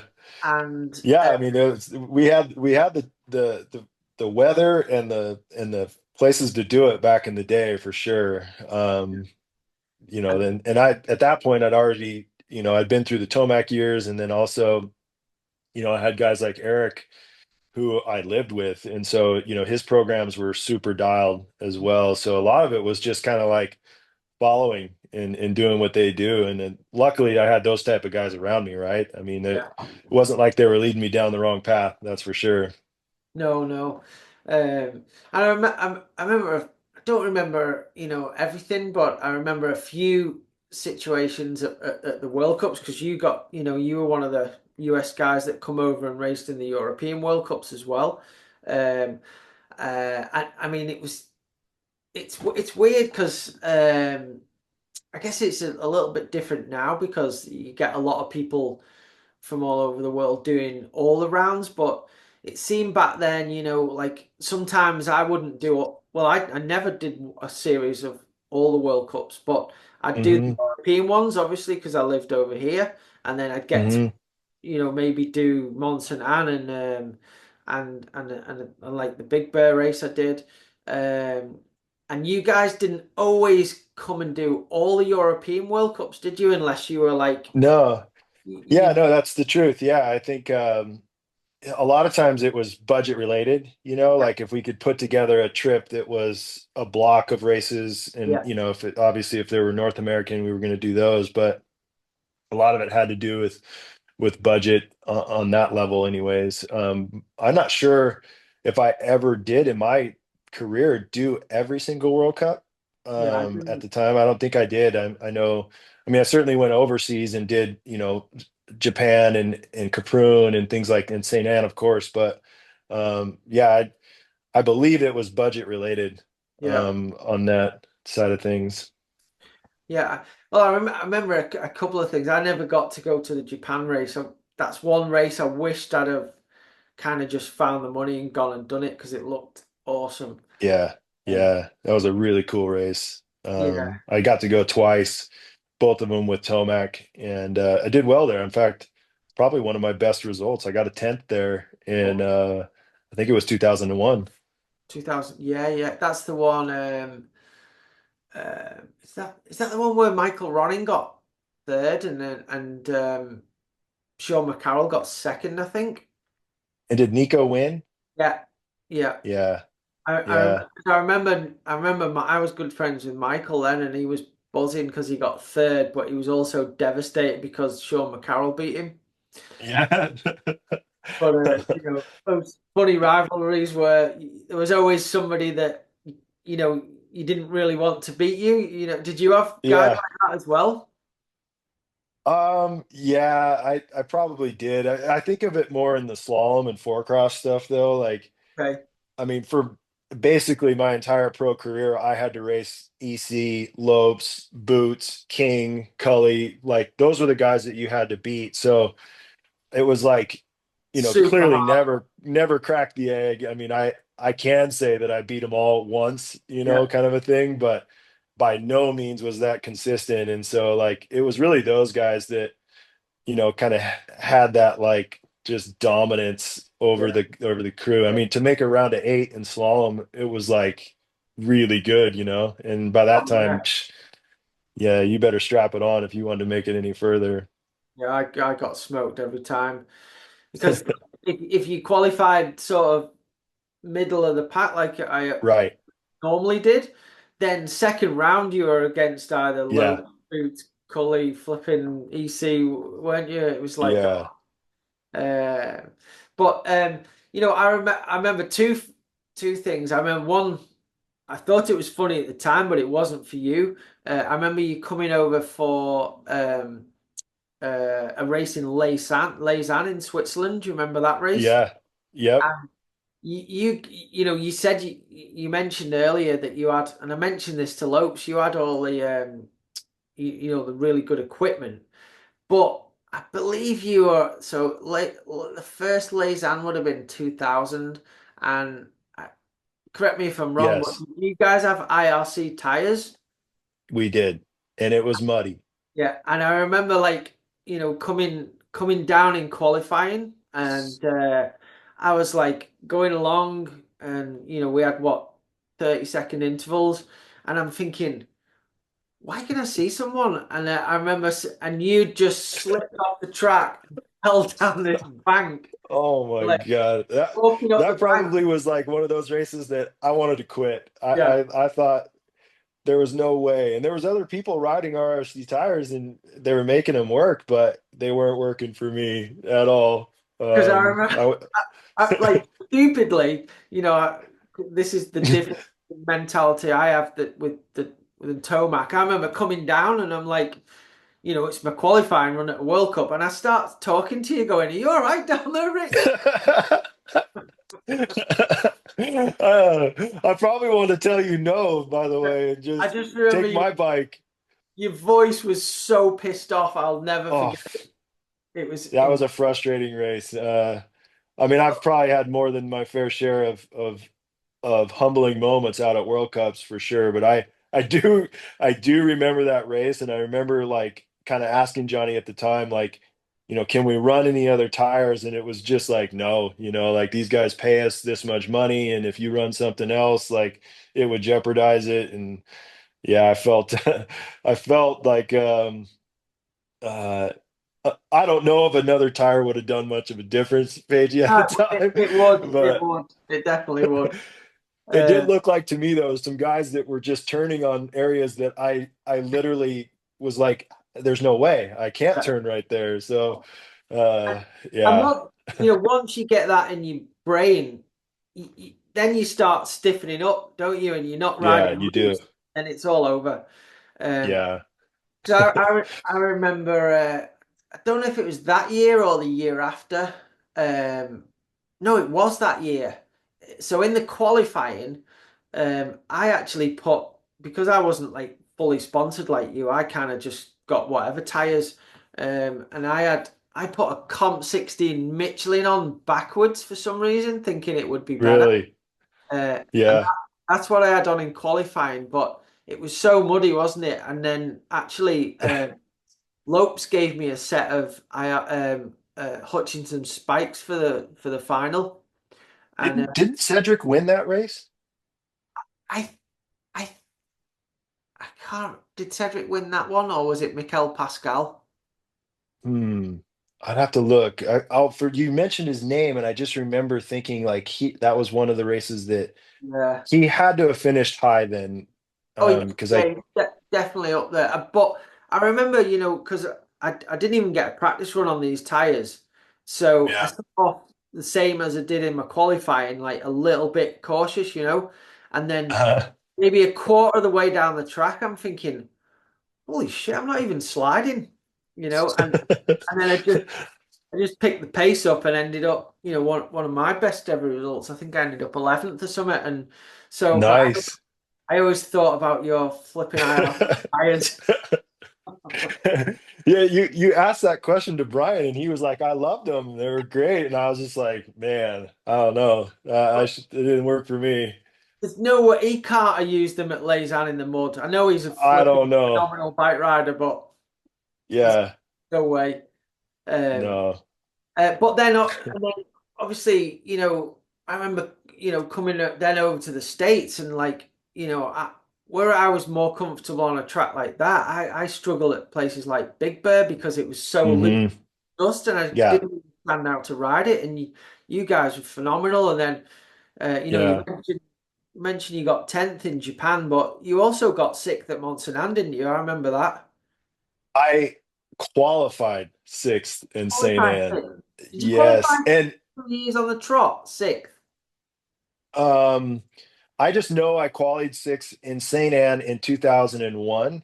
Yeah. And I think that was the year I want to say Kavarik won, but I'm not positive. But I just remember talking to Kavarik, and I mean, and I'm being honest, in my quali, I didn't even push it. I literally was just, had the track dialed and it came down. I remember being six and like that was my first probably legit time where I was like, I don't know if I could have won, but I had a great shot at the podium.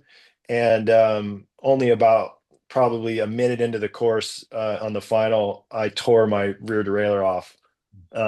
Just like the kind where you look back and it was just dangling off the back and didn't get a chance to bring it home. But The yeah, second, that was the qualify. I remember you getting 6th, and I was yeah. I was at that race, but I wasn't riding because I'd hurt my back at Vermont the week before, I think it was. Hmm. Um, but yeah, but it was great times. And what Yeah. back then from all the World Cup downhill tracks that you did, what would you have said was your favorite track? Mm. Um, I gotta put Japan up there. I did like that track. I did like St. Anne myself. But if you would have asked me like which course did I want to ride, I would have brought it right back to like Big Bear or Mammoth, and Okay. like because I knew it well and felt a lot more comfortable there. I did end up getting a 10th in Durango on a World Cup, and that track was pretty cool. Yep. Um, but it's, I think if it got wet or got muddy, I'm not sure I ever mastered the mud, I got better as I went throughout my career, but I always felt behind what the Europeans could do in the mud, and like I don't think I ever crossed that threshold to where I was excited to ride in the mud, and so many World Cups were muddy. Even if it was getting dialed in practice or a quality that was muddy, it was like always a big factor. So Yeah. Yeah, it was obviously it's what you kind of ride more of, isn't it? You're more comfortable yeah, with, and like you say, you guys were used to riding, especially when you lived in California, you used to riding in the dust all the time. And all the time. Yeah. I remember I never went to it, but I remember watching it on because the World Cup, at that time it was live on Eurosport. Hmm. And when it was the Grundigs and then the Tissot, the duel was the Swatch duel, wasn't it? It had some amazing Yep. sponsors. Uh, Yeah. I can't quite remember where you finished, but I remember your brother. He had a super good qualifying in Bromont, I think. And then Yeah. just remember because I knew you guys then, and I remember watching the feed, and I'm like, "Come on, Gary!" And then he had this Yeah. huge wreck in Just Rock Garden. wadded it up. Yeah. He was Yeah, trying to he was ride it. on one too. He was up. Yeah, I remember sitting and watching it under the tent and seeing it on the live feed, and he was. It would have been a great finish. yeah. I do remember that. I do remember the race, and probably not very many people know he had no rear brake, Ah, and he hit that chute that was gnarly, and he couldn't yeah. stop, and he just, yeah, just it was done. Well, when he went So into that shoot, I was thinking, why is he going so fast? right, Well, right, that answers the question. But he was yeah, pretty crazy. He was pretty crazy at times. exactly, yeah. Yeah, no, that would have been a great result. I do remember that race too, because that was one event that I raced Lopes in the duel, Okay. and I beat him, but I beat him because he had like torn his ankle up. Like he like twisted his ankle, and in the gate he had to start with his other foot forward, and Wow. so he wasn't getting the classic Lopes gait. Yeah. And I got out in front of him, and I can't exactly remember the course, but there was a turn that, was like a left-handed turn. And dude, Brian came in as hard as he could, and he nailed me on the inside, and he hit me so hard that my left foot like went behind my bike, and I did a dab, like a can dab, and just kept rolling, right? And got through it, and ended up still beating him, and it was like, one of those events that, I beat Brian. It was like, but needless to say, he was probably riding at about like 60%, but I could still put it on paper. But Yeah. and we shook hands afterwards. I think he said something like, it was too hard to move you or something like that, or Yeah. but I mean, yeah, there's nothing you can say about Brian's career and how fast he was, but yeah, with that with his how competitive he is, when I was on talking with Brian, we mentioned some dirty riders and stuff, but he could get involved in a bit of a bit yeah, of the old duel like. yeah. Yeah, Um, if anybody was around him, though, I mean, it was like half the time he was, however 50 feet out in front of everyone all the Yeah. time. So he spent a little less time probably getting bumped. Yeah. Yeah. But nah, yeah, he was obviously that guy that, I always wanted to beat, but he was always in the way. He was always, qualifying ahead and finishing ahead, and have a ton of respect for what he did. Him and Eric were kind of the slalom US legends as I was going through. And so if you were going to win a race, you were going to have to go through one of those guys every single time. So Yeah, for sure. I mean, at least you managed to beat him. I never beat him. no, I uh, think the only time was, and I didn't end up beating him, was the Monson and Worlds in '98. Um, uh-huh, they had the dual worlds, but it wasn't an official worlds or something. uh-huh. Did you race that one? I didn't do it in 98, no, because I was Yeah. hurt that year. I went back in 99 though. Okay, so the dual track there, it had a I think it was before they started with the BMX gate, so the gate Uh, fell back like a moto gate. yeah, yeah, Obviously, Brian had qualified faster than me as usual, so I was on the second choice. But it had a mogul field in the middle of the first straight. I think like you came out the gate, might have had a small double, and then it had a full roller into a mogul yeah, field, and then it yeah, came out the mogul field into like a left right sweeping turns. And like you said, Lopes was just destroying everyone down the first straight. But I, for some reason, could jump into this mogul field and jump out of it in two goes. And uh, I remember Eric trying it and went over the bars. I think Will Longden did. I did. I don't think I saw anyone do it. Just one of them days where you had stuff dialed. And yep, anyway, I'm staying with Warner, and Warner's bigging me up, on the start gate, and I'm like, right, here we go. You're against Lopes, and I'm thinking, oh Christ. Anyway, I came out the gate, and I was level. I looked across, and I'm thinking, why am I still level? So I was level. So I just done me jump in and jump out, and I came out like a bike length in front of him, and the track was so easy after that. I thought, this is dialed. I've beat him. Warner was yeah, screaming at the side of the track, and Brian's crafty. He knew like I was in front, so he hit my back wheel with his front wheel as yeah, I was turning and yeah, crashed. But he crashed as well.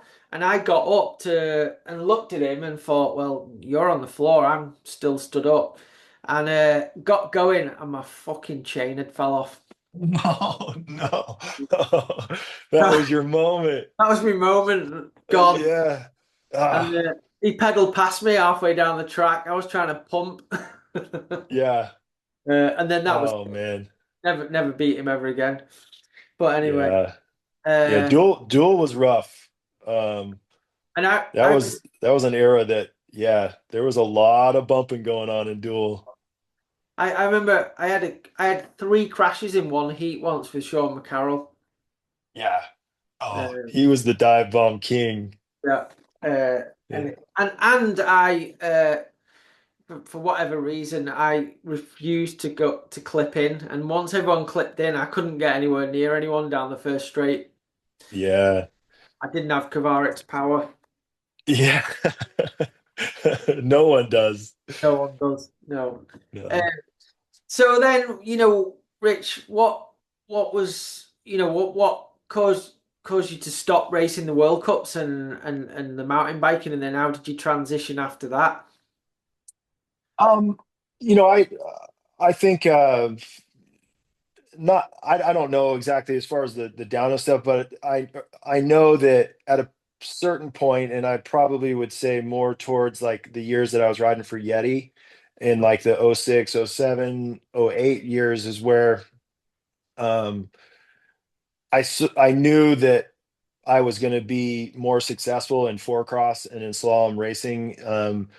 And just decided to like put a lot more effort into that, and it paid off. I mean, I ended up winning a national title in '06 and then a US title in '08.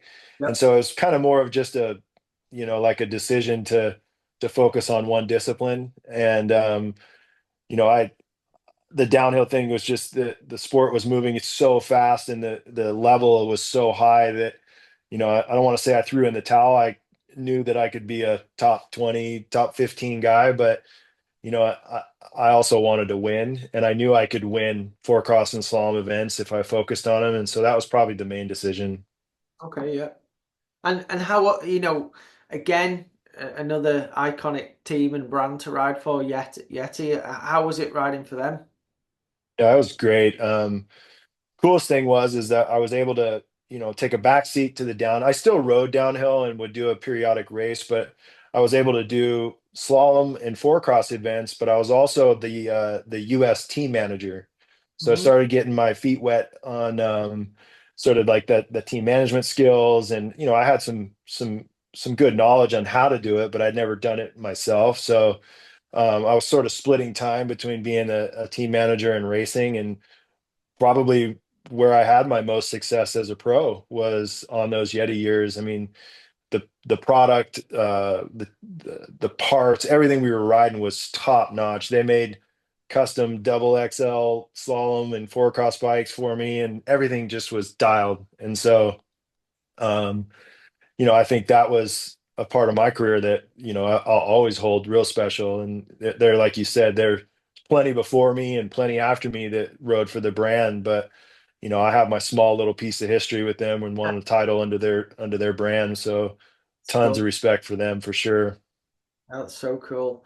I've got to mention one other funny story that in that era, I'd kind of stopped racing World Cup, properly a few years before you did, and then I ended Uh-huh. up spending a bit of time in California, and I used to hang out with you and your brother, and I remember going to obviously a race you've done a lot more than me, to for the Fontucky. Yeah. Yeah. Man, the first time I went there, I had my intent. I was on my Intense M1. I had Yeah. 2.8 tires front and rear with my flat pedals on, and at the time I thought this is only a local race. I should be able to do okay here. You know, Yeah. dude, I got absolutely smoked. Threw Yeah, up. that place can humble you quick for I, sure. I threw up at the finish line. But I always had it in the back of my mind. I mean, I know you used to win races there, and EC won a lot of races there. But do you remember Waylon Smith? I do. Heck He yeah. was so fast there. He was fast. Yep. Yeah, I he guess was your classic. He had it place dialed and he knew all the tricks. And, you know, make sure you pump your tires up to 50 pounds and stiffen everything up, because if you're gonna win, you had to pedal that Fontucky wall and to get it done. Well, I remember. Well, I remember two funny things going there. I went with you. Your dad drove us in that massive dually, as you used to call it. Yeah, yeah. It was a big green. Was it green? It was green. By the Yeah. way, my dad wants me to make sure to say hey, and he wants you to tell you to have a mint day. Oh, thanks. So Tell him hello. yeah, I, Big I, miss, Cheese has to say what up. I miss Big Cheese. He's flipping one of my favorite ever person's dads.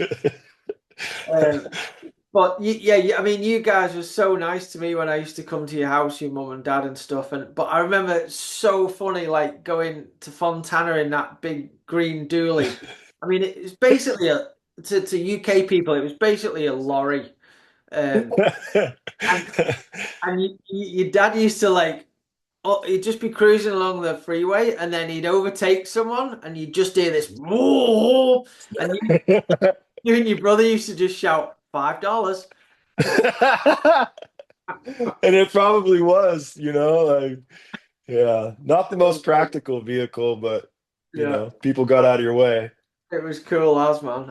We didn't have stuff like that in the UK, so I was buzzing Yeah, going in the dually. yeah, But yeah, I mean, probably. going back to Fontana, what I had it in my head that I had to win that race, and like you said, I learned my lesson. And at the time, I had a little white Toyota truck. I think I Yeah. bought it off Nick Serrano, but I Uh-huh. think it before him, it might have belonged to Randy Lawrence's wife or something. Anyway, it had done like 250,000 miles. Um, Yeah. it was the best truck I've ever had, though. It never broke down. It was so Yeah. good. Mexican guys used to always leave notes on my windshield saying, Yeah. "You want to sell your truck?" Yep. That's Uh, funny. Anyway, I sets off to Fontana. I'm thinking I got to win this race, and I set off on my own. I had an intense SOCOM, I think it was at the time. I'd got an intense semi slick on the rear, and then I had an intense front tire on that had dual compound, so it was hard in the middle and soft on the outside. Oh yeah. I had my Camelback on because I remember having a picture because when I got there I was like, shit, where am I going to put all my wallet and my keys and all that? So I just chucked them in my Camelback, went up for the final. Dude, I risked my life. I was going that fast, and then I managed to like not break at all from the rocks to the wall, and Yeah. I managed to gap through all them rocks in about three goes. It was like I was either going to make it or I was dead. And then Yeah. I I've never pedaled that hard in my life. I didn't sit down once. I was just sprint. Yeah. Yeah. I must have looked like an idiot. Anyway, I managed to win that race, and oh man, I coughed for about 2 weeks after it. Oh, the Fontucky cough, man. I tell you, it'll stick with you. You probably still got a few remnants from that freaking I think I place. have. I think I've damaged Yeah. the lung. But yeah, it was uh, Yeah. it was That something. place was that place had its place. I mean, it Yeah, was competitive and it was always early in the season and there was not a lot of gravity fed, yeah, areas, so you had to be so perfect if you wanted to win. On top of the fitness it took to do that sprint. I mean, it really prepared you not at all for any World World Cup Cup. or any nothing. I mean, but to like line up in the gate and then of course you were going against, fast guys no matter what. The pro Yeah, class was dialed. Yeah, it's yeah, funny that race will forever have its history. yeah. And they still race there now, don't they? They do. Yeah, still Yeah. going on. Good stuff. Good stuff. So going back to the riding for Yeti and the team manager thing, is that when you kind of first um, noticed Aaron Gwynn and got to know Aaron? Yeah. Yeah, we could draw a parallel right back to Fontana because that's where Aaron and I met. Okay. I was riding and doing the team management thing for Yeti, and then obviously and locally I'd race the downhill and stuff, but there was a moment where Yeti wanted to start a Southern California like development team and they wanted me to like pick a few riders. It was going to be a product only type deal, but fairly good deal. But Yeah. they wanted myself to like pick the talent. And it just was like right time, right place. Aaron had come out and a lot of people know that story of like him just coming out to the local race. He came out with Cody Warren Uh-huh. and raced pro. And I think he was literally wearing like jean shorts and a flannel, and he was riding an old bike of Cody's. Okay. And he raced the downhill and he raced pro, and he got like third or second, beat me, Yeah. beat all the cats that are always out there. And I remember when the first time it happened, us salty downhillers were like, timing was off. They messed his time, and we didn't totally brushed it off. Like, Yeah. yeah, wait till next weekend, like. Yeah. And then literally the next weekend he came out and he might have gotten a jersey. He was on a different bike borrowed from Cody Warren, and he got second. And that was that window where they wanted me to start the team. And I literally just walked straight up to him and was like, who are you? What's going on? Like, what's this? And I don't want to say I offered him the spot on the moment there at the track, but like that's where we connected. And the story goes like we gave him a jersey, we gave him a bike, and he just took it and ran. And what a cool experience for myself. I mean, I did get a chance to like mentor and help him through those early years and even on into, I mean, I'll probably say it was around like an 8 to 10 year span that we were, connected and watching him do his thing. And, you know, I learned lots more from him than I'm sure he learned from me. Like it was, how to do it right, what was coming, like basically, he sort of rewrote the blueprint on how to become a successful downhiller from the American side. And so it was definitely fun to be a part of that. And it's cool that we're still friends. And, you know, yeah, he's a legend in his own way for sure. But Um, yeah, that's how it started. cool. I mean, because at the time the Yeti Factory team was Blanky still on the team then? Blinky, Jared Leov or Leov, Graves, Yeah. Ross Mylan, Uh-huh. Because myself. Yeah, Blanky won the World Cup in Schladming on when he was on Yeti. That's the only World Cup he actually won. yeah, Um, yep, I don't know if it was a year late. I don't know if it was that year or the year later when Aaron turned up and raced Monson Ann. Was that his yeah, first World Cup and he got 10th, yeah, ninth or 10th. 9th or He 10th? he went fast at a few American races, and it was like it was all set up to where if he did got a certain result, they would fund the next thing, and he just kept doing his thing in the States, and it was like whatever the structure was, it was like, okay, well, we'll send you to St. Anne, Yeah, and Rich, you go along with them and make sure everything is dialed. And I mean, literally from the moment we got there, he loved the track. And behind the scenes, it might sound crazy to you, but like he definitely thought he could win. really. And like, yeah, I mean, he went there to win.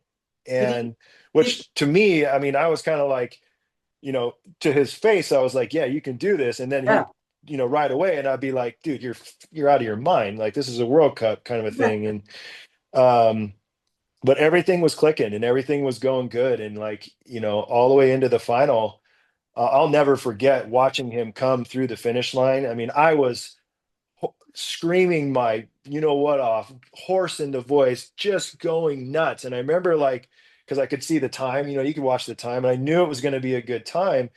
And he went through the line. And I remember like looking up and seeing him, and you could go back. I know you could find it. He put his head down and he was shaking his head like this. yeah. And I remember thinking like, what's going on? I ran up to him and we looked at each other, and he like looked at me and was like, dang it. Like That's like kind of like saying I could have done better. I could have won. And I'm like, dude, I forget what place he had gone into, but yeah, that was another moment though where I realized like this is going in a trajectory that no one's ever really seen. And that his idea was he was going to win. yeah. And it wasn't that he was disappointed, but he knew he had more in him. Uh, And it was a good learning experience for myself, to continue to support him in a way like to go win. Like it wasn't just there to do good. Um, um, what?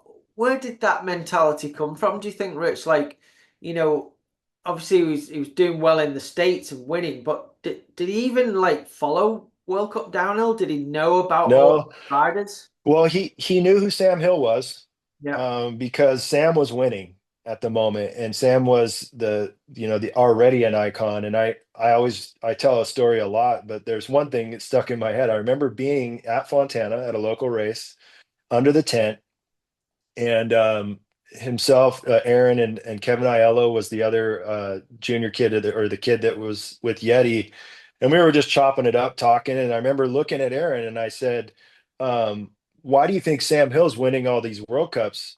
And he took like about maybe like a 3 or 4 second pause, and without hesitation, he like looked up at me and he said, "Oh, that's because Aaron Gwynn's not there."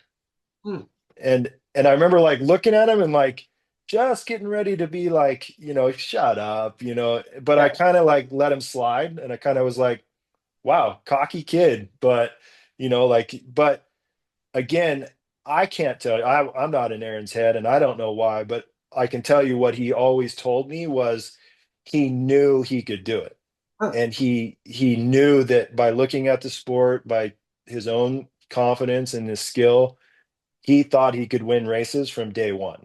Wow. So I mean, why? I don't know. Uh, and I, we know that, confidence is a huge part of the sport, isn't it? yeah, If you believe you can do something, then you've got a much better chance of doing it. yeah. And I And think maybe there's a clear distinction between confidence and cocky, right? yeah, Aaron had a unique way of you know outwardly being very, very confident, but also extra believable. It's like when he told you he was gonna like win next weekend or do good, and then it happened. It was almost like wow, like it almost felt like that was gonna happen. So he had an extreme amount of belief in himself, and he obviously had the skills behind it, and everything just clicked, for and sure. that's those experiences I've had, working with Sam that I've never seen in anybody else before as well. So it's quite Yeah. a similar mindset, if maybe. if if we had the answer right, we would have both been the champs, right? Well, So I don't think I had the mindset or the skills, so I I yeah, I just I was stoked we did it. I really enjoyed it. Uh, yeah. but that's cool. And so, you know, um, how did the Yeti thing finish up with you then? What? Um, for myself, I had actually gotten my job at the time it was called sponsorhouse.com. I took that job in '04, Yeah, and so effectively I was splitting time between going home and working 9 to 5, and then trying to be a racer on the side kind of a thing. And so um probably it was a slow burn, but it was the knowledge that I needed to have a job, right? And that stability that I had from working um became more important, in a sense, in a good way, right? Like I saw a future with having the gig. So towards the end of part of my real racing career, I was working 40 hours a week as a real job, and kind of wearing two different hats. And at the races, it probably got a little more fun. The racing started almost being a little bit more of a vacation, or yeah. a break from that everyday life. And I got a chance to kind of slowly go that way. It wasn't someone just saying stop and don't do it anymore or anything like that. So maybe a bit unique for that, but that was pretty much why. Mhm. Okay. And did you was there a period after you finished racing that you kind of like fell away from loving the sport, and did you always carry on, watching all the World Cups and following it? Yeah. No, I think for me, that's probably again where it was a super like fortunate for myself, because I did end up taking the job and I was working, but then wasn't too much longer that I run into Aaron, and it was like another chapter where I could become like a manager, or I hate Yeah, using the word agent because we were such close friends. Like I did not feel like his agent. I was helping him with contracts, and we were negotiating at the table as if I was his agent at times. But um, that kept me very, very close to the tippy top of the sport, or of the World Cups. And so, I mean, I won't say I was living through him in that regard, but like, but you yes, involved. I paid a lot of attention to what was happening, and whether it was products or events or anything. So I felt like I really never left in some ways. Just it wasn't the one throwing the leg over and risking it towards the end there. But what a cool experience for me to kind of to be alongside Aaron on that journey, because he took it right to the very tippy top, and Absolutely destroyed everyone, um didn't he, for a while there? destroyed him. Yeah, I mean, there was no other way to put it. He was he was dominant for several years there. And so we kept trying to not reinvent the wheel, but like to try to stay at the top Yeah. is a challenge in itself. And he managed to do that too, which I give him a lot of credit for. Um, so yeah, I mean, I would say I've always from me stopping, I was very, very involved. Sure. Yeah, that's cool. Um, and so, you've been, racing against and, after racing involved with the guys at the top level of all so many different eras. Who would you put, who would you put in, your top five of best bike racers that you've had the pleasure to work with and race against? You would agree with me, BMX but and mountain bike. yeah, well, from the BMX days, like for sure, guys like Eric and Mike King was like a hero of mine. I remember he was one of the coolest guys and always so super nice to me in the BMX days. Um, I raced at the same track as the lumberjack Gary Ellis. In Yeah. fact, his parents are the ones that like signed me up for my first ever race, and so Gary was like definitely the man. Him and I, we were always on different teams. We were never on the same team, so we didn't necessarily like chop it up and always talk. But he was definitely an icon on the BMX side. And then in the mountain biking, I'm not going to hesitate to put Eric there back on the mountain biking side because a lot of what I did was follow what he said and what he did, and even opportunities that he lined up for me. Tomac for sure. Again, not only because I was, under his wing and kind of riding for him, he was a legend. Yeah. And I think you'd have to agree with me as far as someone I didn't know super well, but Nicholas Vulliot was, I mean, come on, like there was really no one else, right? Sometimes it was like Yeah. to be in that era when he was dominating as much as he was. I mean, you really just, yeah. I mean, he was Nicholas Vulliot. He was more than a legend. He was almost like there was a lot of secrecy and a lot of like, how in the heck is this guy doing it? So That's for cool. That's sure, cool in a way, isn't it? Like, you've got the guys that talk about how they do it, but then with Nico, it was like, people sort of put him as if he wasn't even a normal person, didn't they? Like, right? Yeah, didn't they call him the alien or something yeah, like that? Like, yeah, yeah, I mean, yeah. I definitely remember riding chairlifts at World Cups and like looking down and seeing him on course and like flat out just knowing like I'm not going to beat that guy. Like there's no way. Like yeah, so I mean he had me beat before I even lined it up, but yeah. it was cool to see and cool to be a part of that. I mean he was the man for sure. It was. Yeah, it was a really cool era to be a part of as well, wasn't it? Yeah.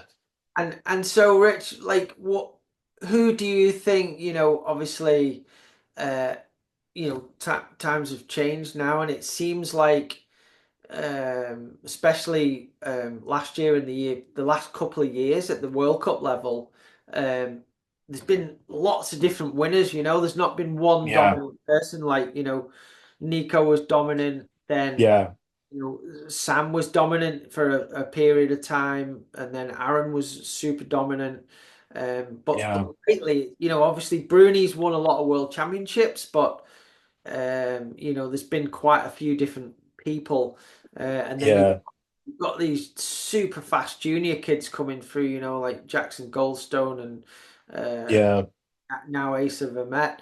Um, do you think there'll be another dominant guy now, or do you think it's not possible with all the equipment and all the different places Yeah. people have got to train at? What do you think?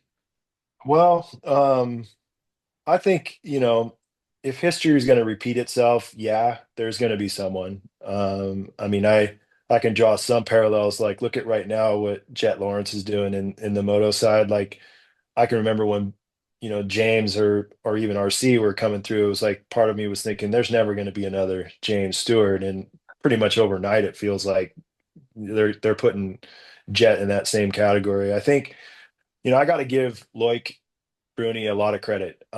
He was a competitor of Aaron's when we were in the thick of it, and he was tough then. Yep. And yes, he has won a lot of world championships, but he's also won several overalls from being mega consistent and maybe not as dominant in a maybe the sense of the word, but in my mind, like he's the dominant guy right Yeah. now. He's the Oh, guy that probably as Greg, Mr. Menard was transitioning out, he was probably the guy before Loic that was just so rock steady. Um, I don't think Loic has a lot of weaknesses, to be no. honest with you. I think dry, steep, flat pedaling, he's going to be there. Figure it out, can't he? Uh, yeah, I mean he would. I'd give him a ton of credit as far as, but I'm intrigued by Asa Vermette for sure. I don't know him very well, but just from the outside looking in, I gotta say, like I was feeling some Aaron Gwynn vibes from him. Like just he seems fairly humble, but almost like it's almost a foregone conclusion that he's going to be there every race, and so I would say there's probably more than my eyeballs just on him and what he can do. I really hope that he can be one of the next guys from the States over here. So Yeah. those two are on my mind. I think until someone beats Loic flat out, Yeah. good luck. He's got several more years in his bag, I bet. Yeah. As long as he, keeps wanting it, I think with Loic he can always figure out how to beat his competitors. No Yeah. matter who comes along. Um, but yeah, it's interesting, and do you think, obviously, looking at the schedule for 25, they've got a few more rounds now. Do you think hmm we'll get to a point where we can get back to racing at Big Bear and more races in the States? How's the scene looking over there? Are they Yeah, I think so. I don't definitely know any of the back end business stuff. I do know the folks that are behind the US national scene right now though. And they're the type of individuals that, remember the history of the old Norba series and sort of the heyday. And I know that's the goal. I don't know if it will happen sooner or later, but um, it'd be nice to have a couple rounds back here in the States, and even more importantly, back on the West Coast. It's been a while. So I'm always holding out hope for it. And I got to imagine it's going to happen at some point. cool? I'd like to see that. That'd be great. Yeah, awesome. Cool. Well, I think we'll wrap it up soon, Rich. I could go on talking to you Yeah. all night, but Right on. I don't want to take your whole day up. Uh, but yeah, I mean, I'd just like to, say congratulations on your, super long and successful race career. It's awesome, and it was great to spend a bit of time with you in California at the races, and yeah, we had some good fun. You definitely Yeah. one of the favorite people I used to like hanging out with. Just definitely, you uh, had the skills and the race results, but you also knew how to have a good laugh as well. Right. Yeah, no, that's what I liked about you. I think your name comes up a lot within the family. So if it ever comes up, everyone's always t saying how much they liked you. And I think I'll take the opportunity to thank you publicly again for those years with Nuke Proof. I think those were clearly way past the prime, and I like to use that. I was in that vet bro stage, and the fact that you helped me for as long as you did, I take uh, thanks for that for sure. And yeah, we'll be friends forever. And uh, you make sure you hit me up when you're back in SoCal someday. Anyway, mate, well, thanks so much for your time, and good luck with everything you're doing, and good luck to the girls with the soccer. Thanks. Hopefully I'll get to see them on the world tour at some point. The women's football has really taken off over here, so um, Yeah. let's well, soccer as you call it.